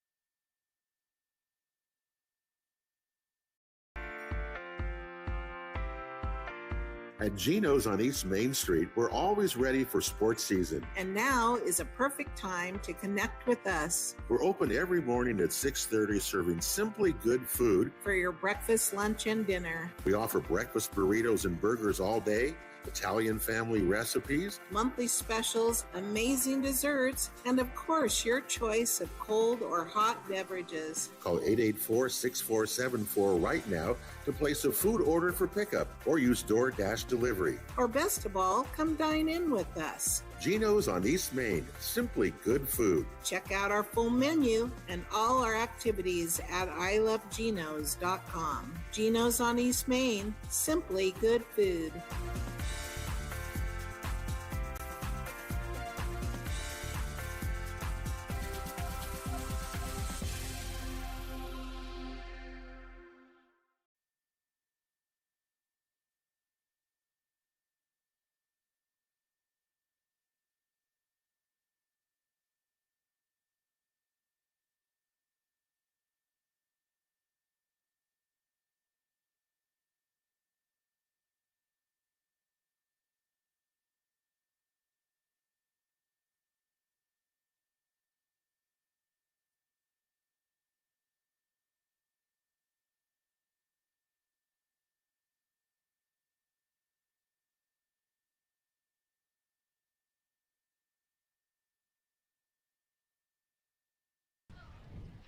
Josh Eldridge back with you here at Mazama High School, the side of the first round of the OSAA On Point Community Credit Union 4A Football State Championships. And at halftime, the number 3 seed Henley Hornets lead the number 14 Seaside Seagulls by a score of 28-7. Let's take a look elsewhere around the state and tell you who else is playing in the 4A state championships. And the top seed is undefeated Cascade. They are 9-0, and they're taking on Pendleton tonight. The Pendleton and Nick Yahweh co-op. That's the 1 versus 16 matchup. Number 8, Junction City is hosting Staten tonight. That's the 8 versus 9 matchup, and they're going to have coverage for you on that one, it looks like, on the NFHS network. Tillamook, the 5 seed, is hosting North Bend tonight, a pair of coastal schools going at it. That game started about 15 minutes ago, along with Scappoose taking on Baker. The number 4 Indians playing the Bulldogs there as the number 13 seed. Of course, our game here, the number 3 and number 14 seed, Henley and Seaside. The winner here would play either Estacada, the 6 seed, or Marist, the 11 seed. An interesting matchup there. The Rangers look very good, but you can never really count out the Spartans come playoff time.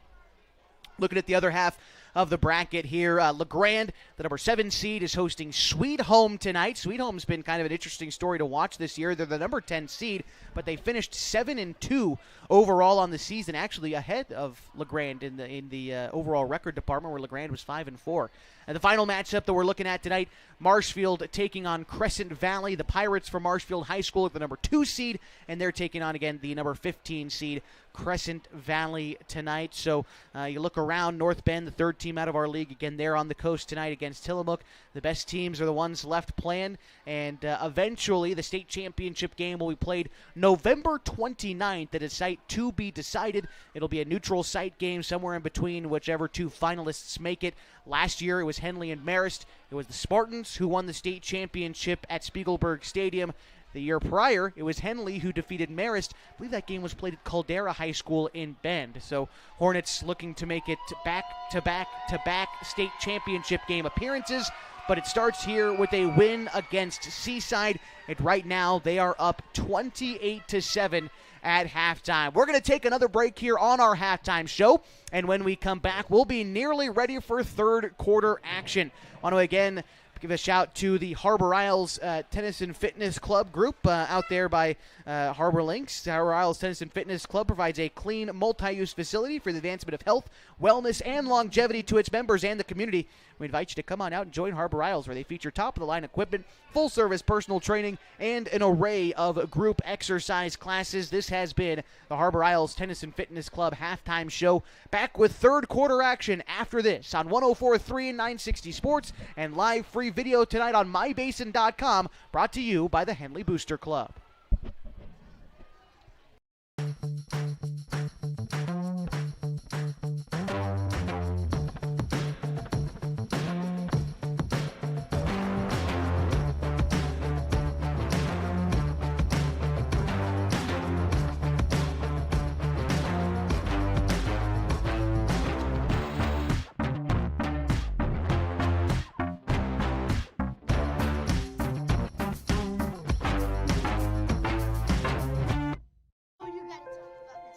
The innocence of youth. Is there anything any better? But soon they'll be in high school and facing all the same challenges you faced. How to make friends, how to fit in, how to be cool. We want our children to have everything they'll need to live fulfilling and productive lives. Make sure the kids in your family are among the more than 120,000 participants here in Oregon who take part in high school sports or activities. Pacific Power works day in and day out to power our communities because we know our neighbors rely on us. We're trimming and clearing branches around poles and lines, protecting our system, and giving you real-time updates when storms roll in. You can count on us in all seasons. 24/7, we're here for you. Powering your greatness. The cars we drive play an important part of our everyday. Whether we're going to work, dropping off the kids at school, or maybe even on that first date. Vehicles we drive play an important role in all of that. And that's why at Clown Falls Subaru, we are so passionate about getting you the long-lasting vehicle that you will love.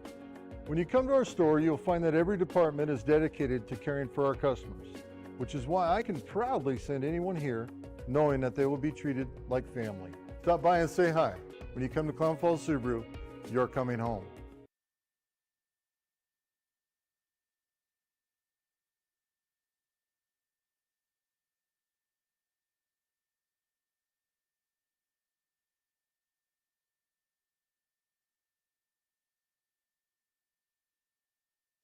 Welcome back to the OSAA On Point Community Credit Union 4A Football State Championships. We are nearly ready for the third quarter. A couple minutes left here in halftime as the teams get back out on the field and warm up.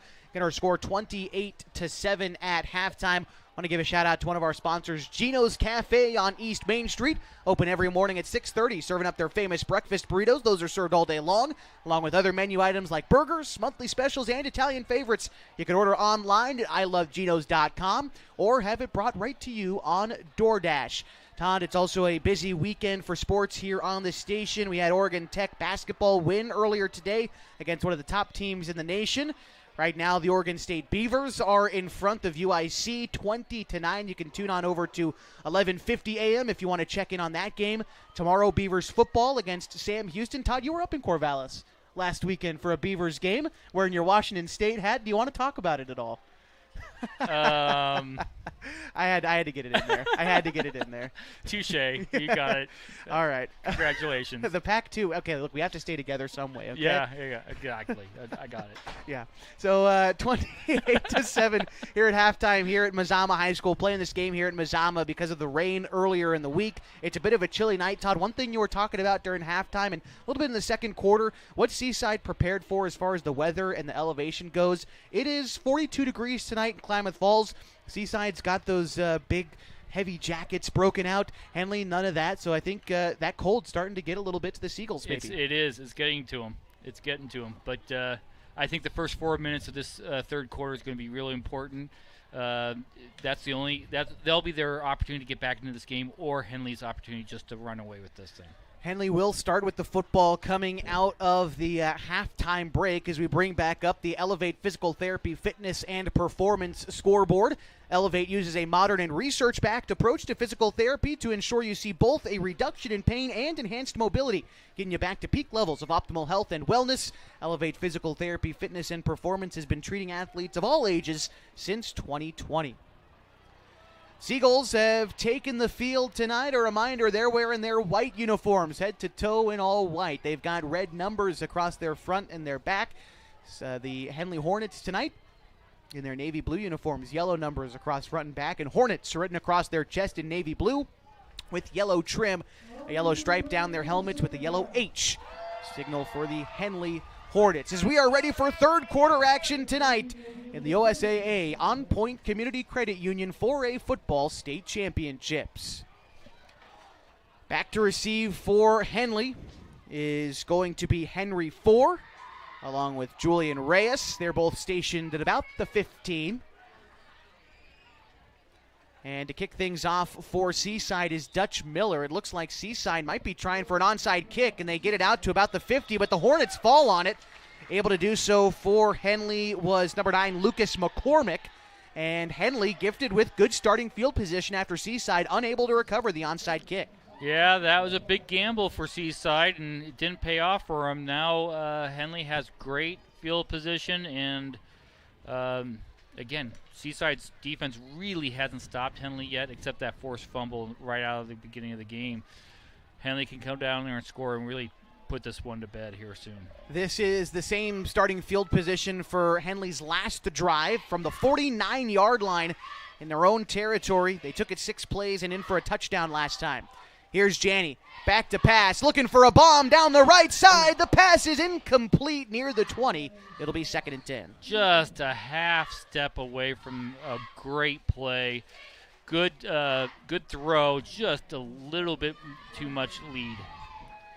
See Henley trying to go for a big play right out of the halftime. Did you expect to see something like that, Todd, or more of a sustained drive here for Henley? Well, the important thing of doing that is it stretches the field. So now when you run it up the middle, it's going to create a little bit of weakness in the middle there, and they should pay off on that. Well, there's a handoff to the right side. It's Brunick, changes direction, trying to find his way up the middle, but he's taken down for a 1-yard loss. I believe for Seaside, that was Dallas Hughes on the takedown, and it brings up 3rd and long. Yeah, just really nowhere for him to go, and good play by the Seaside defense. Big 3rd down opportunity here for Seaside to try and get off the field. Henley has been perfect, though, so far on 3rd down tonight, 4 of 4, although this is their longest look at it so far tonight. 3rd and 12, and they've got it from their own 47-yard line. 3 receivers to the near side, 1 out to the right. Janney back to pass. Looks quickly to Reyes, overthrows him, and that's incomplete. 4th and long.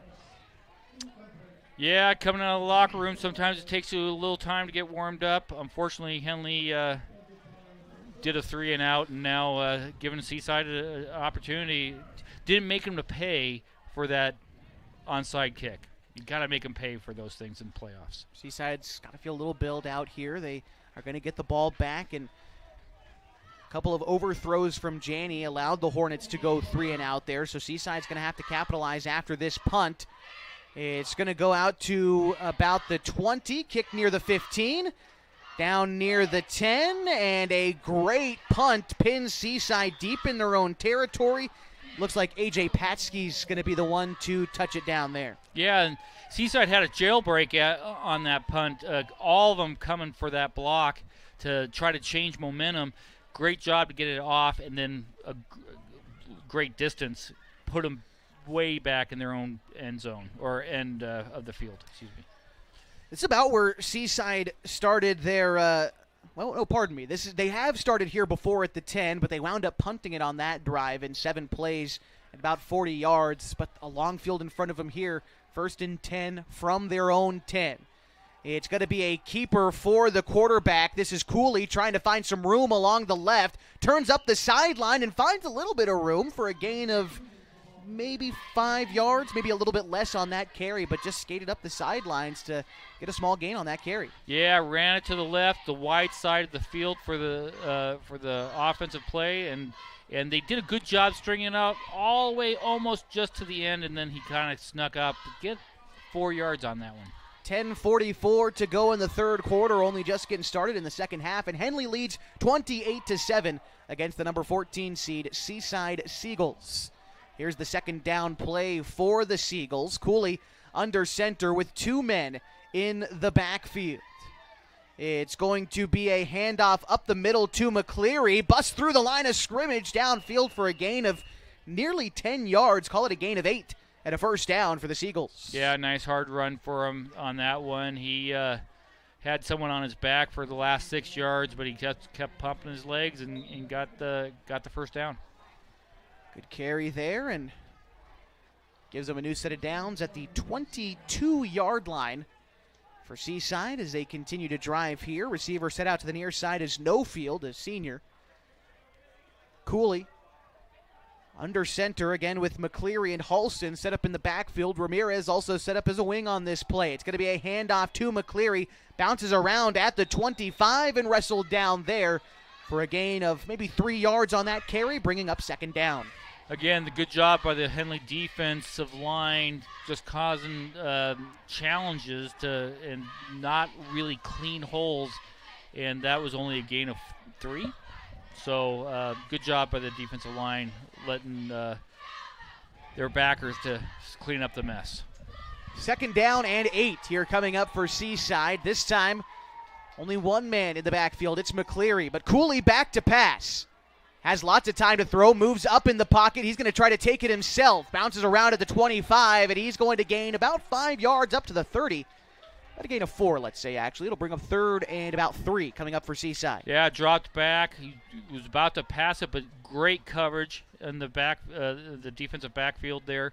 And he had to take it out and tuck, and it was squirrely to get that 5 that he got. Cooley's been making quick decisions tonight on whether he wants to run or pass the football. The junior quarterback not having a bad night against Henley, but this defense has been standing tall. Here's 3rd down, a try for Seaside. They were 2 of 5 on such attempts in the 1st half. Cooley drops back to pass, looks to the near sideline. It is incomplete. The intended target was Halson, past the marker, but an incompletion brings up 4th and short. You're going to have an offensive player downfield, so that's a legal man downfield. But the great thing about that in the second half, Seaside ran a really good, effective middle screen, and the defensive lines got all sucked in. This time, they read it right away, and boom, there was no place for the quarterback to throw that one, and that's why that was successful. Good job by the defensive line, making adjustments, doing a good job. Looks like we're still working out the flag down there. You said you saw a legal man downfield potentially? Yeah, I saw a line. Yeah, he had the wrong number about 10 yards down the field. So I think they're trying to figure out, does Henley want to decline the penalty, keep it 4th down, or they want to replay 3rd and have it go backwards, right? I'm imagining that's what's going on. Yep. So it looks like they're going to replay 3rd down. Yep, legal man downfield. So it'll be 3rd and about 8, it looks like, here for Seaside. So they'll get a second chance at 3rd down here. What I was saying a moment ago was that they were 2 of 5 in the first half. Trying to improve upon that here in the second half. 8:43 to go in the third quarter, and they trail Henley 28-7 in the opening round of the 4A postseason. Seaside came to the Basin last year and lost to Henley in the opening round 43-35. Hornets close to dealing them the same fate, but this 3rd down will play an important role to move forward in the rest of the ball game. It's Cooley with McCleary to his right. 3 receivers set up out there in this formation. A pass, a quick one intended for Curtis, is swatted down, and that's from a defensive lineman bringing up 4th. Yeah, I believe that was Hart that got his big paw on that one and made that incomplete because he basically changed the trajectory of that ball and no way to complete it. Jackson Hart, a senior for the Hornets, 5'11", 200 pounds, making a big play there, and it's forcing Seaside to punt on 4th and 8. The clock stopped at 8:40 to go in the third quarter. Back to receive for Henley is nobody. I don't see anybody out there. Yeah, I think they were just preparing for a fake. The punt goes out to about the 45, skips to the 40, now the 35, and that's where Seaside will down it in Henley territory at the 35. Halson there to touch it down, and the Henley offense back out onto the field after having to punt their last time out. The nice thing about that drive was it took a lot of time off, and they got really not much gain, and Henley's got the ball back and decent field position. Now let's get down there and score and put this one away. Yeah, that was about a 2.5-minute drive, and only earned about 25 yards on that drive for Seaside in 5 plays. Forced to punt. Now Henley reclaims possession with 8.5 to go in the third quarter. They'll take it right from the 35 in their own territory, 65 yards in front of them. A man in motion is Montag. He goes from right to left. Janney's going to hand it off to Kundal up the middle. Kundal explodes through the line of scrimmage for a gain of 7 on that carry. Brings up 2nd down. Yeah, nice hole right up the middle, up the gut, and it was 5-6 yards before he even got any contact. So great job by the Henley offensive line. I love the big guys. I love those offensive linemen. I love those defensive linemen. They are the ones who really make the everything go, you know? Absolutely. Henley's offensive line has been stellar tonight, creating those holes for Brunick at times, but that time Kundal. Here's 2nd and 3 for the Hornets. Janney going to hand it off once more to Kundal. This time tries to find room along the right side and does. A gain of about 4 yards on that carry. Good enough for a Hornets first down. Kundal taking a Seagull with him on that one as well. I think that was Swedenborg, who was just kind of hanging off the back of Kundal. Had trouble bringing him down, but that's the kind of speed and determination these Henley runners go with. Most definitely. Yep, most definitely. 1st and 10, Henley from the 47-yard line. They send Shively in motion from left to right. He's the target. He makes the catch at the 50, brings it past the 40. No one to beat to the 30, 20, 10, 5. Touchdown, Henley.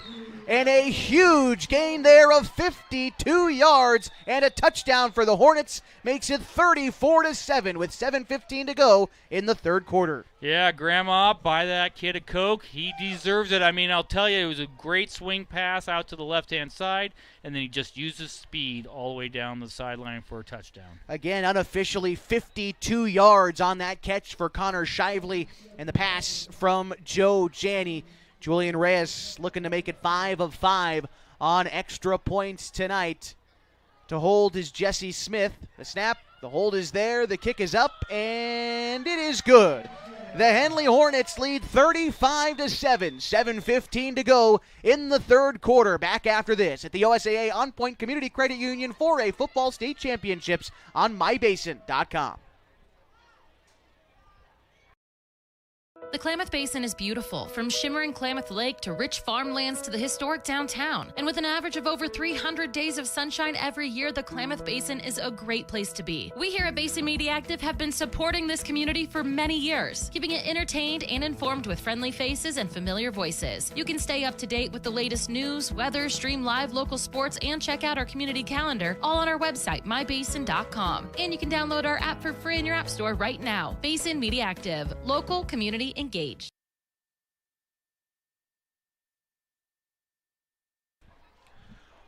(35-7), 7:15 to go in the third quarter. Henley leads Seaside in the opening round of the OSAA On Point Community Credit Union 4A Football State Championships. That last drive for Henley, a quick one. 3 plays, 65 yards, and about a minute and 15 seconds, capping it off with a 52-yard touchdown catch from Connor Shively, and it puts the Hornets up 28 points. Henley now to kick things off to the Seagulls. Back to receive McCleary and Halston, although they're standing right on the goal line. Balzati has gone with 5 straight touchbacks. That one's fielded at the 1. They're going to take this one out. It's McCleary, races past the 20, down the middle past the 25. He goes to the 35. And a good return. That's why Balzati is so valuable on those touchbacks, because now Seaside will start at the 35 instead of the 20. Yeah, very nice run back by the Seaside offensive player there. And, boy, did he try. He did everything to stay out of the end zone when he caught that one. He looked like the momentum might have taken him back, but kept his balance and was able to make a great run. And good job to the Seaside special teams for sticking with it and creating a hole for him, too. Yeah. 1st and 10, Seagulls from the 35-yard line as they drive from left to right. It's a handoff coming to the near side, brought down after a short gain of maybe 2 yards.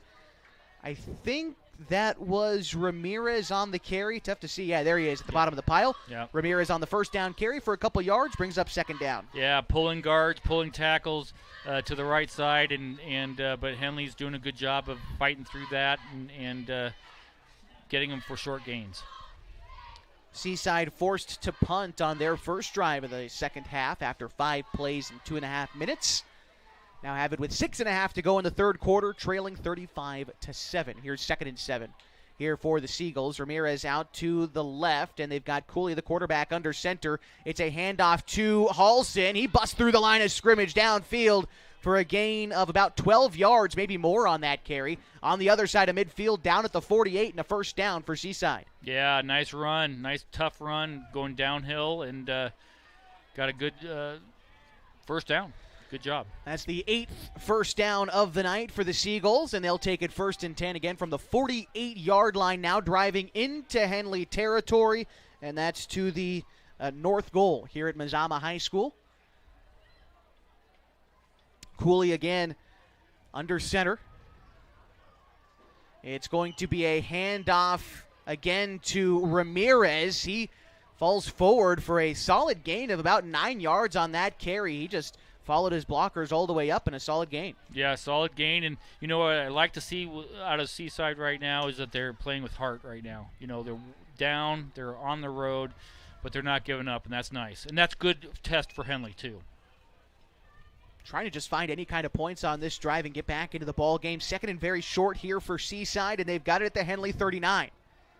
It's going to be a handoff again to Halston. This time he tries to find some room along the left and does, and a gain of 8 yards on that carry is good enough for a Seagulls first down at the 30. Yeah, they're finding success on both sides between their tackles and their guards, and they're creating these little holes. And he's doing a good job of weaving through there, gaining those 8-9 yards per carry. Halson's been a quality back tonight for Seaside. The junior, 5'10", is lined up on the right side of the line there. You see him, number 34, if you're watching on mybasin.com.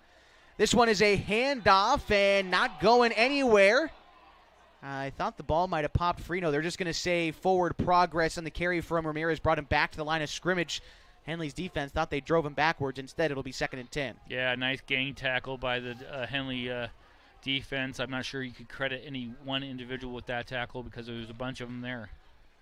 So 2nd and 10 here for Seaside. Again, the last carry there was from Efrain Ramirez.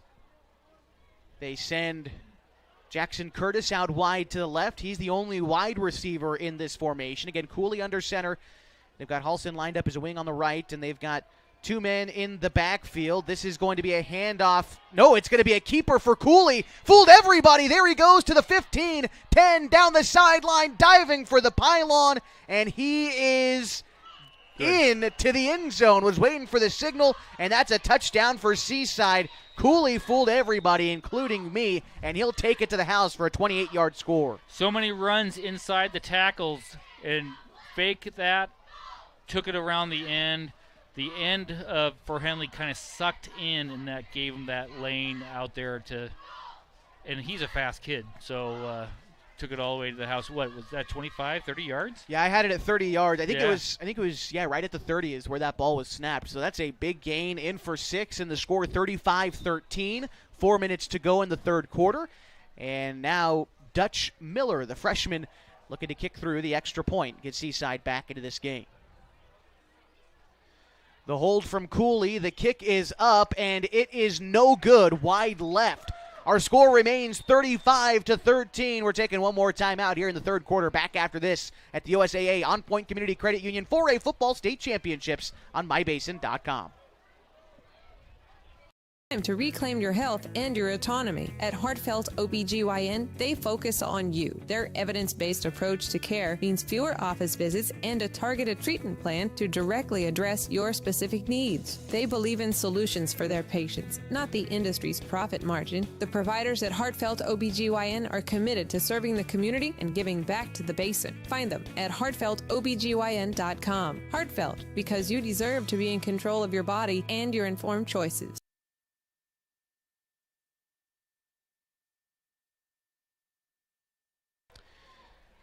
Seaside putting together a scoring drive their last time out, but they still trail Henley 35-13 with 4 minutes to go in the third quarter.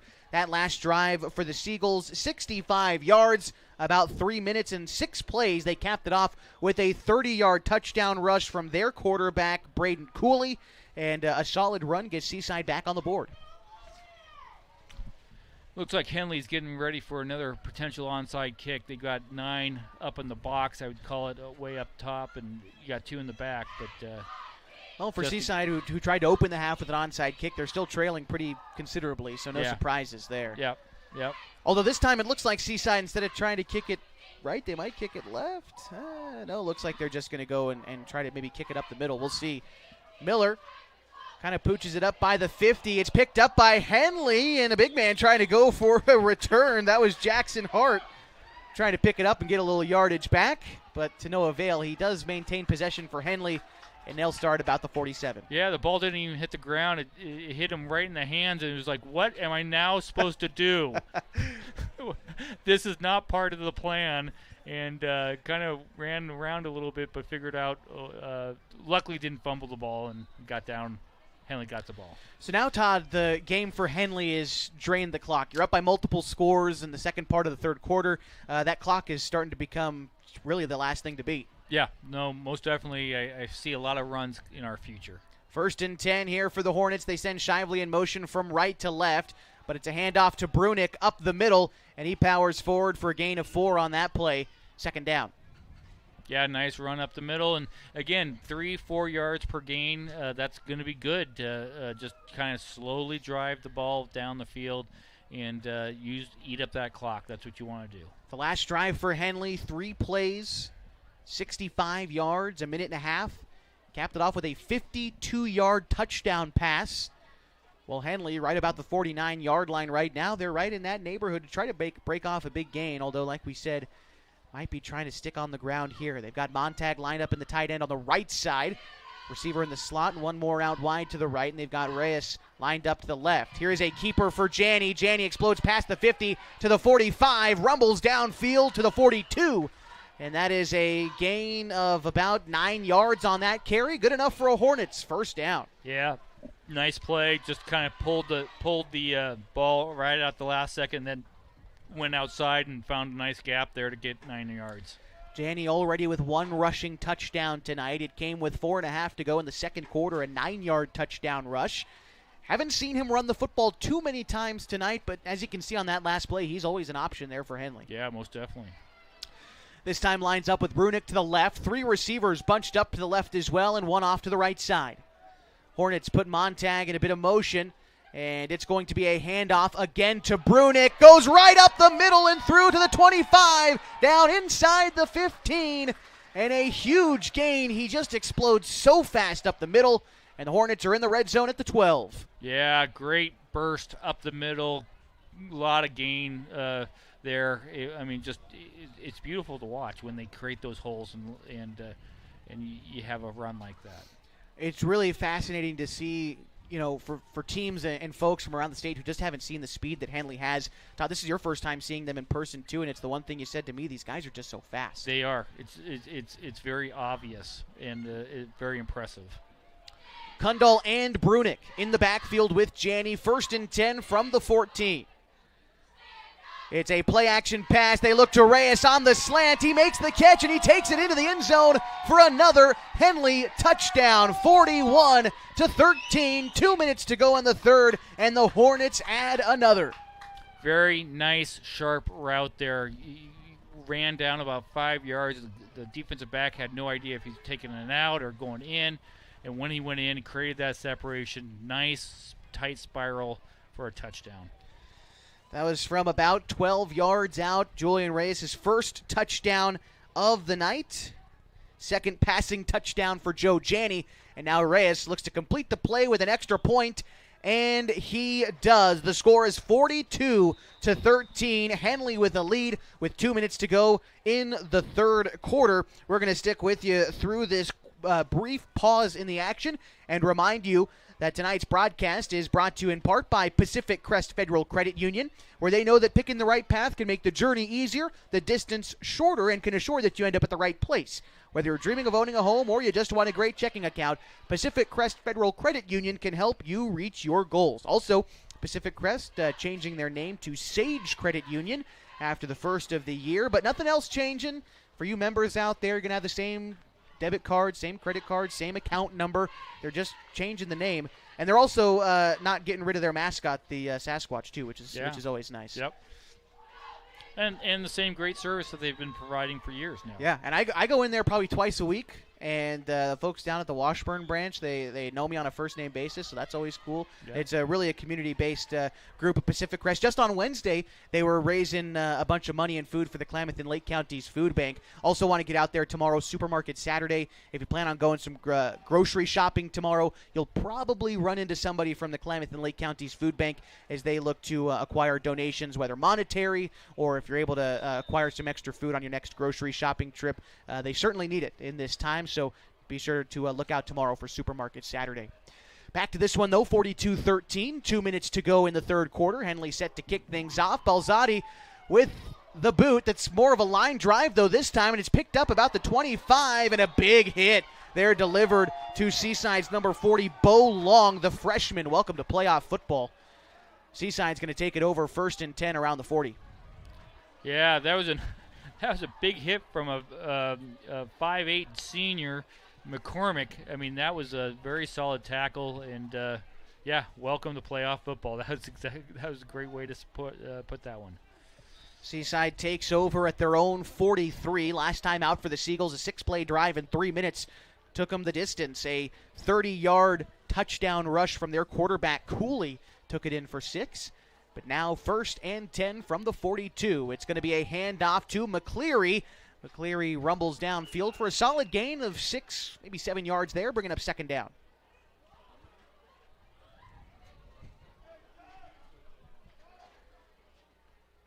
Looking in on the tackle there for Henley. It looks to be L.J. Venegas, a senior, getting some action there.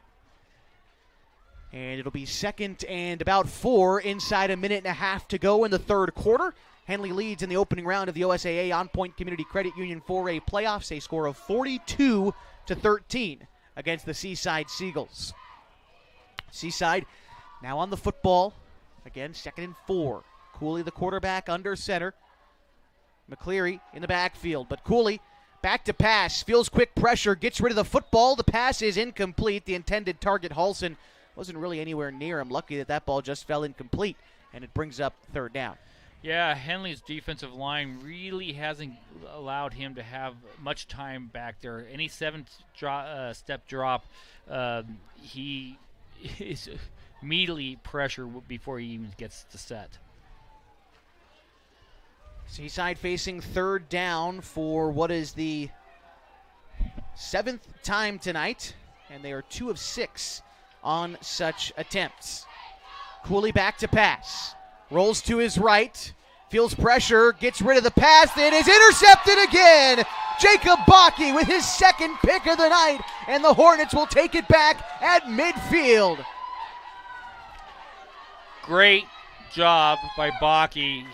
The quarterback was trying to thread that into a very tight window, and Bakke just closed it for him. So great interception and a good little return of 4 yards. 2nd interception of the night for Bakke, 5th on the season, and he gives the Hornets the football back. They lead 42-13 with a minute to go in the third quarter. The last drive for Henley, lasting 4 plays and a Julian Reyes touchdown catch, capped it off, giving us a current score of 42-13 as Henley gets back out onto the field. Again, they'll take it right at the 50 as they drive from right to left. Janney in an empty backfield. For this first down play, they've got 3 receivers right, 2 to the left. Janney going to pitch it to Jesse Smith, trying to find some room on the right side, cuts up field, gets past the 40, the ball pops free. I think Seaside fell on it around the 35. We'll sort this out, but the ball certainly popped free along that sideline, and Seaside has it.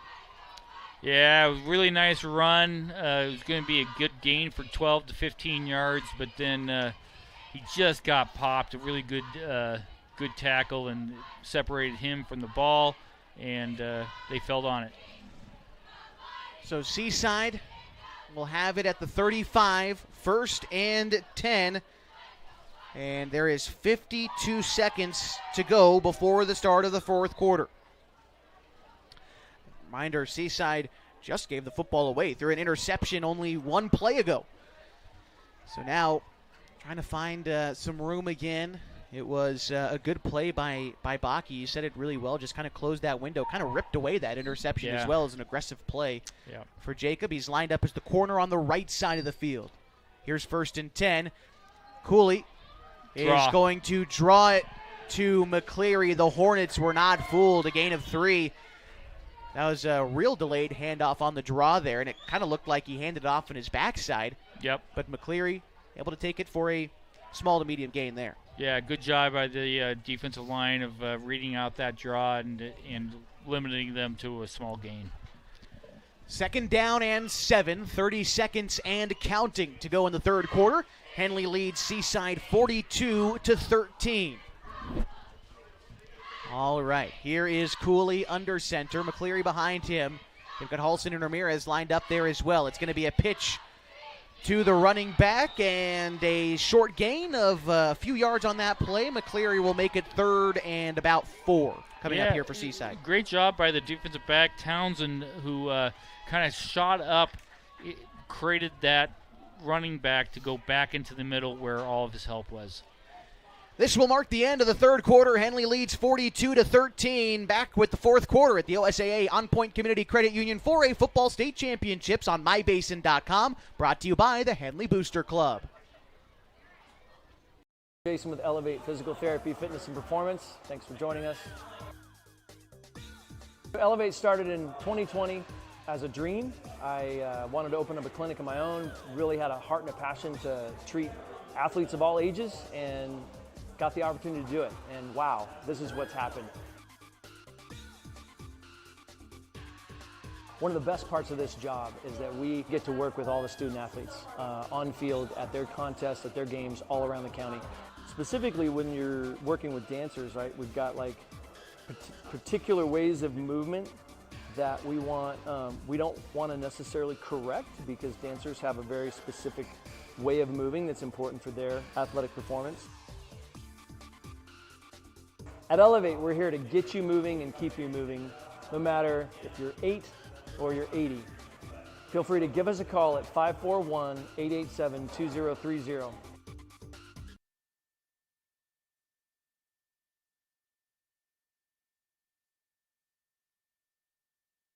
And we begin the fourth quarter already in progress. A third down try for the Seaside Seagulls as they trail the Henley Hornets 42-13. And boy, right as we start the fourth quarter, already going to have to make a decision. Do we think he got the first down? Yes, he did. And so Seaside will get a new set of downs at their own 46-yard line as we begin the fourth quarter. Yeah, I don't have a problem with Seaside scoring again, as long as Henley's defense makes them take 5 minutes off or 6 minutes, like we've been saying in the second half. The big goal of Henley right now is to get as much time off that clock as soon as possible. 1st and 10, Seaside. Cooley is going to hand it off to McCleary, but he is stopped right away. Strong hands by the freshman Brody Fullerton. Wrapped him up from behind and stopped him in his tracks. 2nd and 10. Yeah, very nice play there to make him stop in his tracks, and actually lost a yard, it looks like. 2nd and 11 from the 45. Seaside again in their own territory, driving from right to left. They trail Henley in the fourth quarter 42-13. And Cooley under center, one wide receiver to the left. And it's going to be a keeper for Cooley, looking like a play-action pass. Sets his feet around the 40. There is a flag thrown. The pass is complete on the other side of midfield at the 40. It was caught by Kane Israel. But again, there is a flag back behind the line of scrimmage near the pocket of the quarterback. This one might be coming back. Yeah, it looks like a hold. Kind of the reason why he had so much time to be able to throw that ball. And Darren Rutledge, our Whitecap tonight. And there you see, holding against Seaside. And so this one's going back another 10. It'll be 2nd and 21. And this is just a killer for Seaside, playing behind the sticks against this Henley defense. Again, late in the game when you're already down, trying to make something happen, and backwards you go. Yeah. You can't afford to have these negative plays or these penalties for Seaside. It's just going to take extra time, and they don't have that time. 2nd and 21. You're exactly right. One wide receiver to the right side. This is going to be a keeper for Cooley. Looks like a play-action pass. Looking deep over the middle. The pass is incomplete. The intended target was Landon Nofield. And I think in the backfield, the quarterback, Cooley, and one of his running backs kind of got their wires crossed. They bumped into each other. Didn't really let Cooley fully set his feet to get that throw off, and it brings up 3rd and very long here for Seaside. Yeah, and good coverage by Henley's defense. They're getting prepared for those deep balls now because I don't want to say desperation, but that's the things that Seaside has to do to get back into this game. Clock stopped at 10:25 to go in the ball game. Seaside facing 3rd and 21. Tonight on 3rd down, they are 2 of 7. Henley's done a really good job of getting off the field on 3rd down. Most definitely. And on offense, staying on the field on 3rd down. 4 of 4 on their part. That's kind of the game right there. 3rd and 21 here for Seaside. Cooley in the gun. Looks for a quick pass that is popped up and caught, I believe, by a Seaside receiver for no gain. It'll be 4th and 21. It was kind of tipped up, and someone came down with it in a white jersey. It wasn't the intended target. Yep. And no gain on the play. Yeah. So do you go for it now? I mean, you got 10 minutes left in this game, a little over 10 minutes in the game, but it's 4th and 20. We just got to break out that play you dropped for this exact situation. Yeah, of course. We all have them, right? Oh, yeah. I feel like if you're Seaside, you gotta go for it. If you want any chance of getting back in the game, you gotta score. Yeah. On every drive you have. Yeah. And that's what they're going to do. 4 receivers out there for Seaside and Cooley. Running back using an extra blocker. Cooley with time. Moves up in the pocket. He's going to take it himself. Gets to the 40. Wrestled down at the 43. Well short of the sticks. A gain of 8. On a 4th and 21 play, the Hornets will take it over 1st and 10. In Seaside territory at about the 43. Yeah, just he had no place to go. And pressure started to get him, and the only thing he could do is tuck the ball and run, and that's exactly what Henley wanted him to do. And gain of 8, but get the ball back and with great field position. Officially, again, from the 43-yard line, Henley into Seaside territory. They've got a big lead, 42-13, and they have it 1st and 10. Henley, now I think you'll really see them start to play the clock and try to take it down, make sure everybody stays healthy. You never want to call a game over till it's over, but Henley protecting this lead at this point. Yep, most definitely. You're exactly right. All right, here we go, 1st and 10. Janney with Brunick to his right. It's going to be a handoff to Brunick, straight up the gut, and he powers forward for a short gain on that play. It'll bring up 2nd and 7 or 8 yards. Yeah, for Henley's running backs now, it's going to be really important to hold on to that ball. There's going to be Seaside is going to be trying to strip that ball each time because that's their only hope. While we have a moment, want to again thank the Henley Booster Club for allowing us to bring this broadcast to you for free tonight on mybasin.com. As we get to the playoffs this time of year, the OSAA requires us to give them a rights fee to make sure we can bring this game to you for free. And the Henley Booster Club stepping up and helping us with that, making sure that wherever you are in the world or in Oregon, you're watching this game for free tonight on mybasin.com. Here's 2nd and 8. They put Montag in a bit of motion. It's going to be a handoff to Kundal. Comes along the near side, turns upfield at the 40, back up the middle at the 35, now to the 30, inside the 20, one man to beat at the 10. He stays on his feet to the 5. He's pushed out of bounds there, but a great run for Trapper Kundal at a gain of 36 and a Hornets 1st down. Yeah, very impressive run there. Just using his blockers even farther down the field and just weaving in and out. And great run, great a solid run. Hornets 1st and goal from the 5. They're going to wait to get on the line of scrimmage, trying to take off as much of the game clock as they can, although I believe Kundal went out of bounds. The clock is stopped at 9:16 to go in the 4th quarter. Henley leads 42-13. They're going to try to grow this lead here. Kundal off the left hip of Janney. Janney calls for the snap. There's the handoff to Kundal into a mass of bodies and nowhere to go. 2nd and goal. Yeah, no place for him to run. Good job by their defensive line to clog up that hole and get the tackle. But that's okay because the clock is running, and that's what you want. Henley will have 2nd and goal. I think they might have gone backwards a yard. They'll have it here from the 7. See Julian Reyes set out to the left. They've got Connor Shively to the right, and they've got that 3-back look with Cassidy and Kundal, even with the quarterback, and Townsend in the backfield.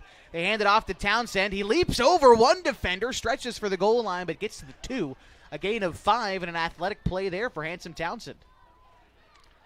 Yeah, it's always kind of dangerous when you do that. You leave the ground like that, you better hold on to that ball because you have no leverage anymore, and that's when those things can pop out. But it worked out for him. Good job, and got an extra yard or 2 there with that leap. Townsend's had a good night tonight, and it's been out of this formation. He scored 2 touchdowns from this look so far tonight. You see him with the towel in the backfield if you're watching on mybasin.com. It's going to be a handoff to him, this time trying to go to the left. He's wrapped up and taken down in a big way, I think, for Seaside, number 16, Carlos Silva-Villa, the senior, making a touchdown-saving tackle, bringing up 4th down here for the Hornets. Yeah, if I'm the Hornets, I keep going, I keep running, and because if you give up the ball, you're going to give him terrible position. So, yeah. Right now the ball's at the 3-yard line, so if you can, as long as you don't go backwards here on 4th down, Seaside's pinned deep, and well, there's always the possibility for a touchdown too. Three men lined up as receivers to the right side, although all kind of near the line of scrimmage. Trapper Kundal off the left side of Janney. They put Shively in motion from right to left. They look to Shively in the end zone. He catches the pass into the end zone, and another Henley touchdown. Score now 48-13 with 7:15 to go in the ball game, and for Shively, his second touchdown catch of the night. Yeah, that was extremely impressive throw by that was a very impressive throw because that was on a string and probably went 20 yards in the air, although it only went for 3 yards in the books. Looking to kick the extra point. It is Reyes, and it is good. A score of 49-13. Henley in control. The running clock is on with 6:40 to go in the fourth quarter. Back after this on 104.3 and 960 Sports and mybasin.com. Jason with Elevate Physical Therapy, Fitness, and Performance. Thanks for joining us. Elevate started in 2020 as a dream. I wanted to open up a clinic of my own, really had a heart and a passion to treat athletes of all ages, and got the opportunity to do it. And wow, this is what's happened. One of the best parts of this job is that we get to work with all the student athletes on field, at their contests, at their games all around the county. Specifically,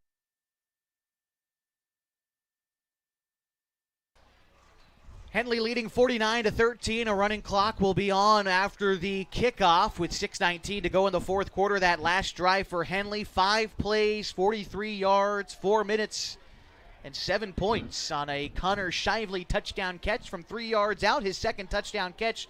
Joe Janney's third touchdown pass, and the Hornets in control, looking to move on in the OSAA Football State Championships.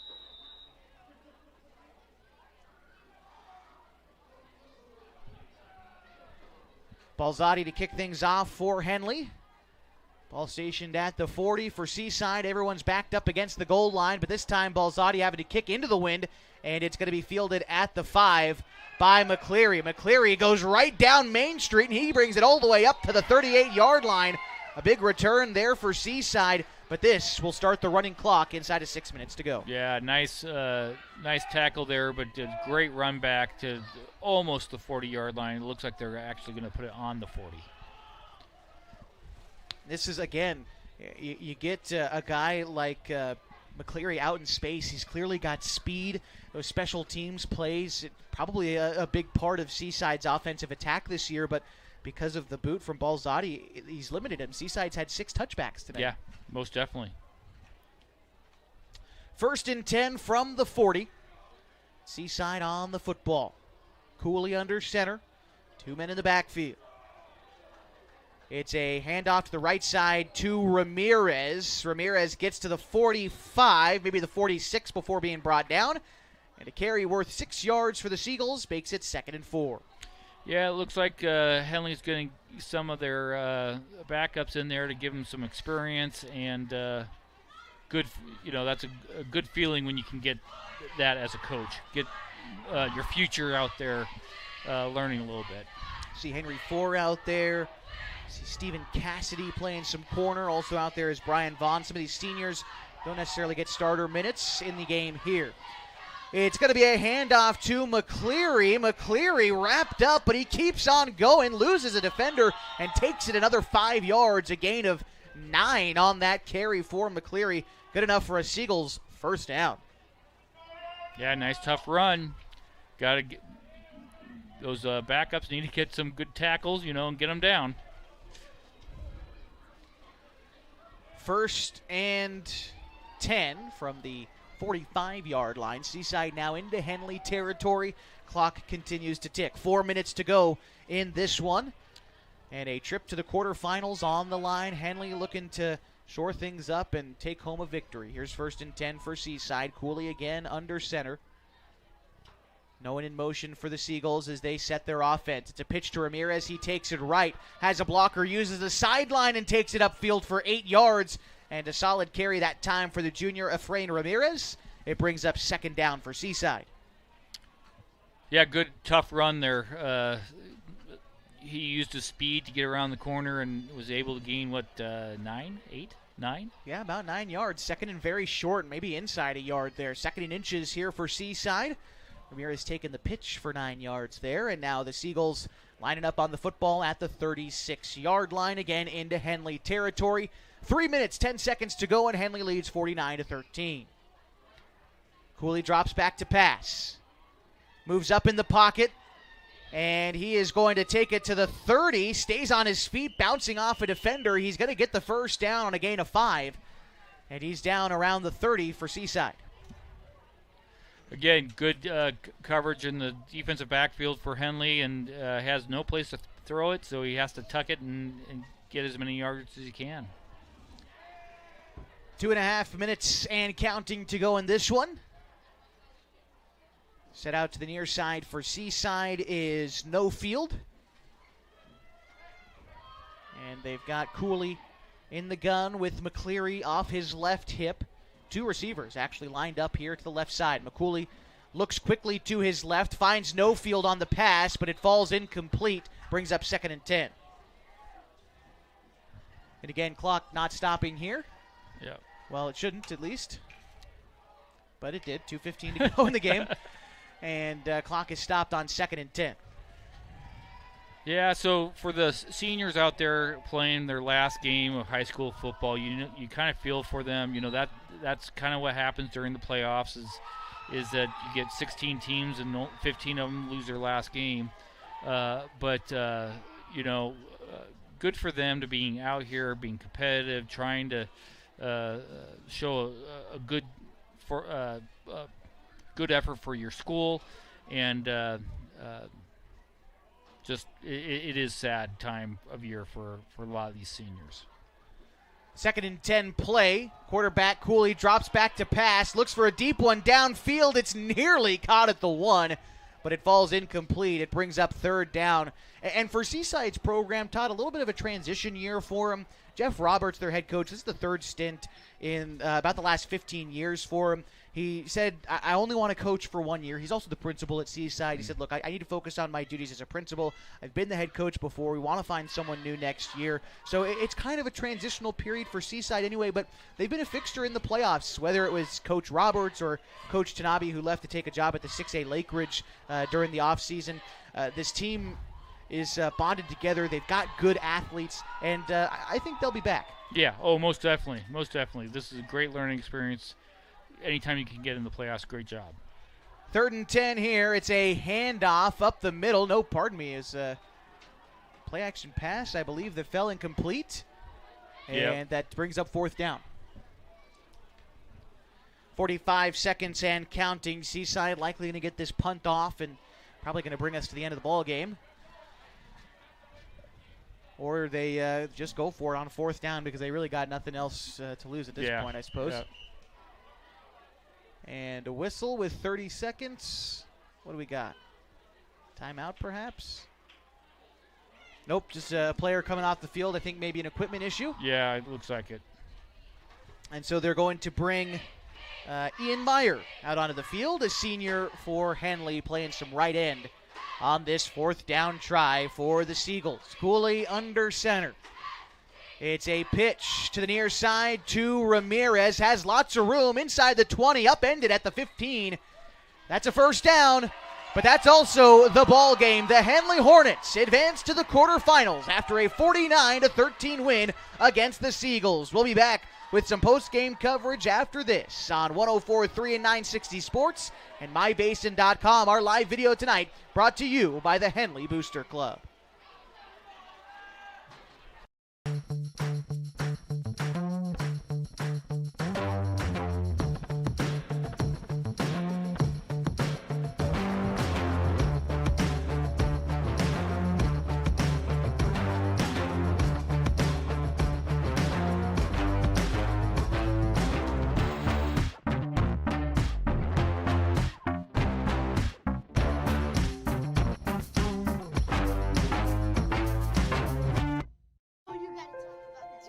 The innocence of youth. Is there anything any better? But soon they'll be in high school and facing all the same challenges you faced. How to make friends, how to fit in, how to be cool. We want our children to have everything they'll need to live fulfilling and productive lives. Make sure the kids in your family are among the more than 120,000 participants here in Oregon who take part in high school sports or activities. Pacific Power works day in and day out to power our communities because we know our neighbors rely on us. We're trimming and clearing branches around poles and lines, protecting our system, and giving you real-time updates when storms roll in. You can count on us in all seasons. 24/7, we're here for you. Powering your greatness. The cars we drive play an important part of our everyday. Whether we're going to work, dropping off the kids at school, or maybe even on that first date. Vehicles we drive play an important role in all of that. And that's why at Klamath Falls Subaru, we are so passionate about getting you the long-lasting vehicle that you will love. When you come to our store, you'll find that every department is dedicated to caring for our customers, which is why I can proudly send anyone here knowing that they will be treated like family. Stop by and say hi. When you come to Klamath Falls Subaru, you're coming home.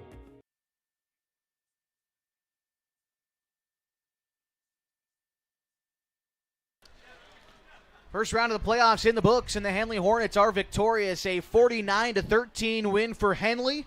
Ever since the second quarter, the Hornets never left any question about this, and a commanding, dominant win for the third-best team in the state, according to the rankings. Yeah, like I said at halftime, Henley really offensively it was never in doubt. The Seaside couldn't stop them. Henley only stopped themselves. It's time now to pick our Pacific Power Play of the Game. Pacific Power Play of the Game brought to you, of course, by the Pacific Power Foundation, where the goal is to support the growth and vitality of local communities through charitable investments. Over the past 5 years, the foundation has awarded over $13 million to nonprofit organizations, thanks to the Pacific Power Foundation for coming aboard and supporting this season of Henley football and all of our sports here on mybasin.com. Todd, what's your Pacific Power Play of the Game? There were so many great plays that Henley had, but I'm just going to do that little flare out that it was about a 52-yard touchdown run. That really kind of closed the door on the game. I mean, it answered all the questions. Yeah, that 52-yard touchdown catch for Connor Shively made the score 35-7. I'm going to go with the Jeremiah Brunick 25-yard touchdown rush that put Henley up 14-7. Anytime that Jeremiah Brunick can run angry, I love watching him go. Yeah. And certainly an X factor tonight. That's my Pacific Power Play of the Game. Just an overall strong night for Henley, and they should feel good heading into the second round. They should, and they're coming out of this game healthy, it looks like. Yeah, looks like that as well. We're going to take one more break here on our post-game show, and when we come back, we'll tell you what's up next for the Henley Hornets. That's coming up as we continue your coverage of the OSAA On Point Community Credit Union 4A Football State Championships on mybasin.com. Brought to you by the Henley Booster Club. Over the last year, you've heard and seen the advertisement for God's Gifts 2, a local photographer who travels to high school sporting events and takes individual and team action photos at a great price. Something you may not know, though, is that the money from God's Gifts Photography supports 6 children in Kenya who Annalisa has met on mission trips. If you'd like to capture your athlete in action and help support these kids, call 541-281-2206. Search God's Gifts 2 on Facebook. The Klamath Basin is beautiful, from shimmering Klamath Lake to rich farmlands to the historic downtown. And with an average of over 300 days of sunshine every year, the Klamath Basin is a great place to be. We here at Basin Media Active have been supporting this community for many years, keeping it entertained and informed with friendly faces and familiar voices. You can stay up to date with the latest news, weather, stream live local sports, and check out our community calendar, all on our website, mybasin.com. And you can download our app for free in your app store right now. Basin Media Active, local community engaged. Threads. There are many threads that run through our region. There are churches and schools and Little League teams that bring us together and bind us into communities. There are roads and cars. There are houses and jobs and businesses, all woven together to make the fabric of our communities. There are financial threads that are part of that tapestry as well. For over 80 years, it's been our pleasure to be headquartered here, providing financial services to generations of our friends and neighbors. From that first savings account to retirement planning and all of the cars and houses and groceries in between, we keep your money local, investing it back into our communities, adding more threads to the fabric to make our communities stronger. Pacific Crest Federal Credit Union. Find your path.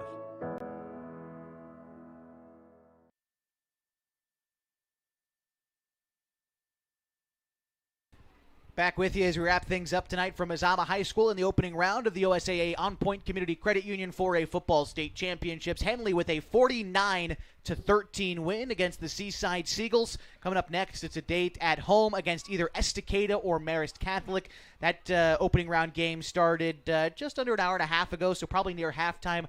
No score update there, but shaping up to be a quality playoff run for Henley. And if what we saw tonight is any indication, might be looking at making another deep run this year, Todd. Yeah, most definitely. They are fast and strong, and they just look healthy. They've developed a great program now. Yes. Yeah, well, from the top with head coach Matt Green, all their assistants, and able to inherit such a good program as well. It's not just football, it's all the sports at Henley that are participating well. Boys and girls soccer into the playoffs as well. Volleyball competed tonight at the OSAA state tournament as well. It's a good time to be a Henley Hornet, especially when you win your opening round matchup 49-13. We'll be with you again next week on 104.3 and 960 Sports, hopefully on mybasin.com as well. Again, big shout out to the Henley Booster Club for allowing us to bring this game to you for free tonight. Couldn't have done it without them, and hopefully able to do it again next week as well. Todd, any final thoughts before we wrap this thing up? No, just get ready for next week. 49-13, the final score. The number 3 Henley Hornets defeat the number 14 Seaside Seagulls in the opening round of the postseason. Want to thank everybody who made tonight's broadcast possible. Both head coaches, head coach Jeff Roberts of the Seaside Seagulls, head coach Matt Green of the Henley Hornets. Also want to thank Henley Athletic Director Luke Hammond and the Mazama Athletic Director Ian O'Brien for making sure we had a place to be tonight in the press box at Mazama High School. We'll be back next week, time and opponent TBD, but the Hornets live to play another week after their opening round playoff win 49-13 against the Seaside Seagulls. For my partners Walter Hartley and Todd Andrus, my name is Josh Eldridge. Thank you so much for joining us on mybasin.com. So long and good night from Klamath Falls, Oregon.